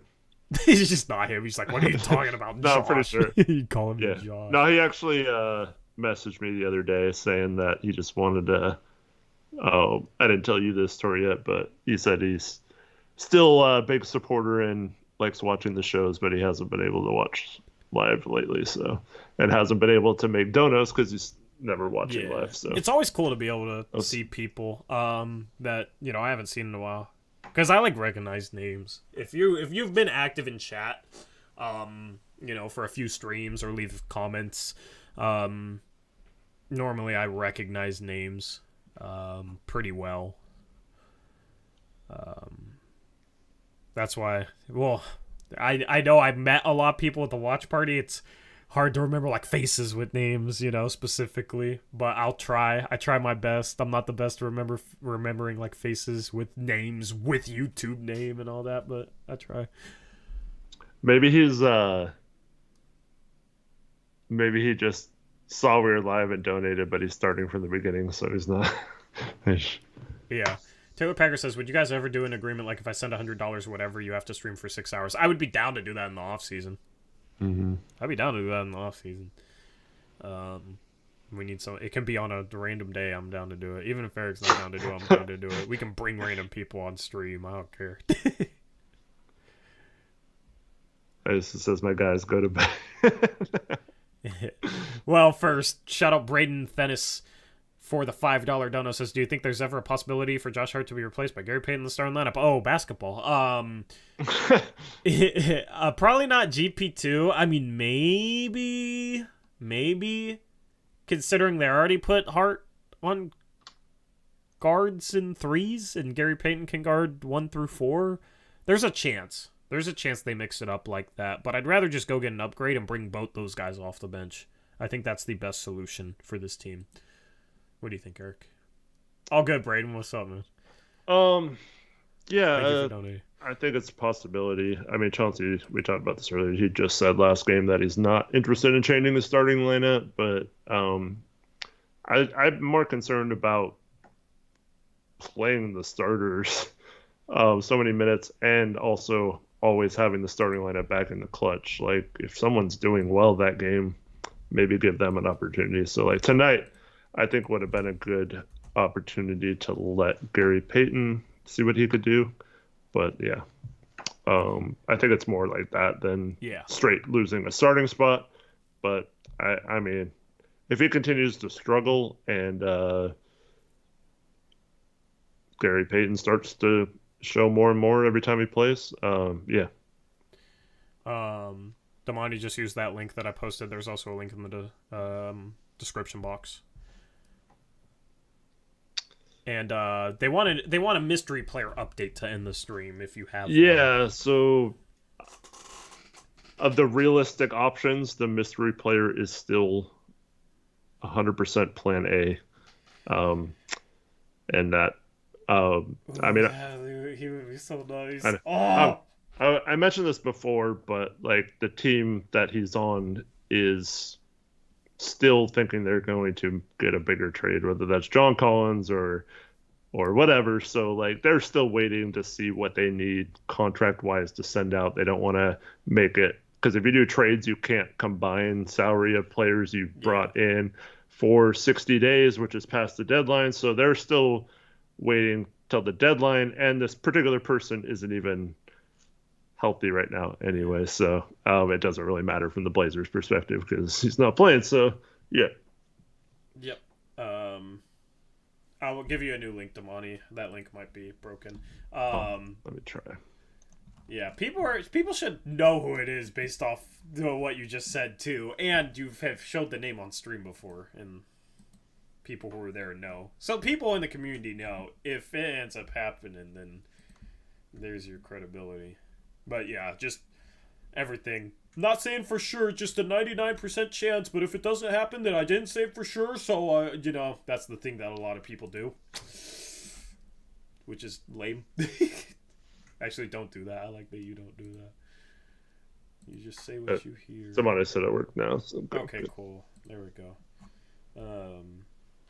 Who is it? Well, it's a player on a team in the NBA. Mm-hmm. Anyway, no, it's not Jonathan Isaac. Rahi, I dropped like 20 names earlier, and I dropped the name. Tim Quarterman, yeah. Anyway, anything else? Well, thanks everyone for watching, especially all of you who stuck with this whole thing. I was just waiting for us to. Sorry, I keep cutting you off. That's how late into the stream it is. And then, hope to see you guys on our 2 streams Saturday and Sunday. But just remember that the post-game show is probably going to start a little later than usual on Saturday because Tori will be coming home from the game with a shaved face. Oh, boy. Well, my DoorDash is here. They left it in the wrong spot, unfortunately. But that's fine. So I'm going to sign off. I was waiting until we got 100, but we still got 132 people in here, which is awesome, man. Awesome. I'm glad that you guys, a lot of you have stuck around for a while, man. That's cool to be able to keep you guys here for that long, hold your attention for that long. That's awesome. Anyway, yeah, Saturday, and then Sunday we'll have another post-game stream after Blazers vs. Mavericks round 2. We got to win one of these freaking games, please. Anyway. Tori continues solo, says, hey. I mean, I did order nachos, but that's for another time. I'm hungry. We've been streaming too long. I'm out of here. Okay, we're out of here. And we'll catch you on Saturday. All right. Have a good rest of your weekend. Until Saturday. That's only halfway through the weekend. Dude, I can't. I'm frazzled. Like, Damani, I'll try messaging you to see if you can respond. Yeah, figure that out, and then I'll do my sign off. I need to prepare my sign off because I just am mentally kind of exhausted. I also sent you a friend request, so you can accept that, and then you should have no problem messaging me. Does he know how to use Discord? I don't know. We can teach. We'll figure it out. We need to do a tutorial for our Discord, so that people understand. Because I know a lot of people don't understand how our Discord works. Anyway, oh, my mom is still here. What? Hi, Mom. Says night. First thing I've seen from her all stream. Chandler Parsons. Screw Adam, Chandler Parsons. It'll only...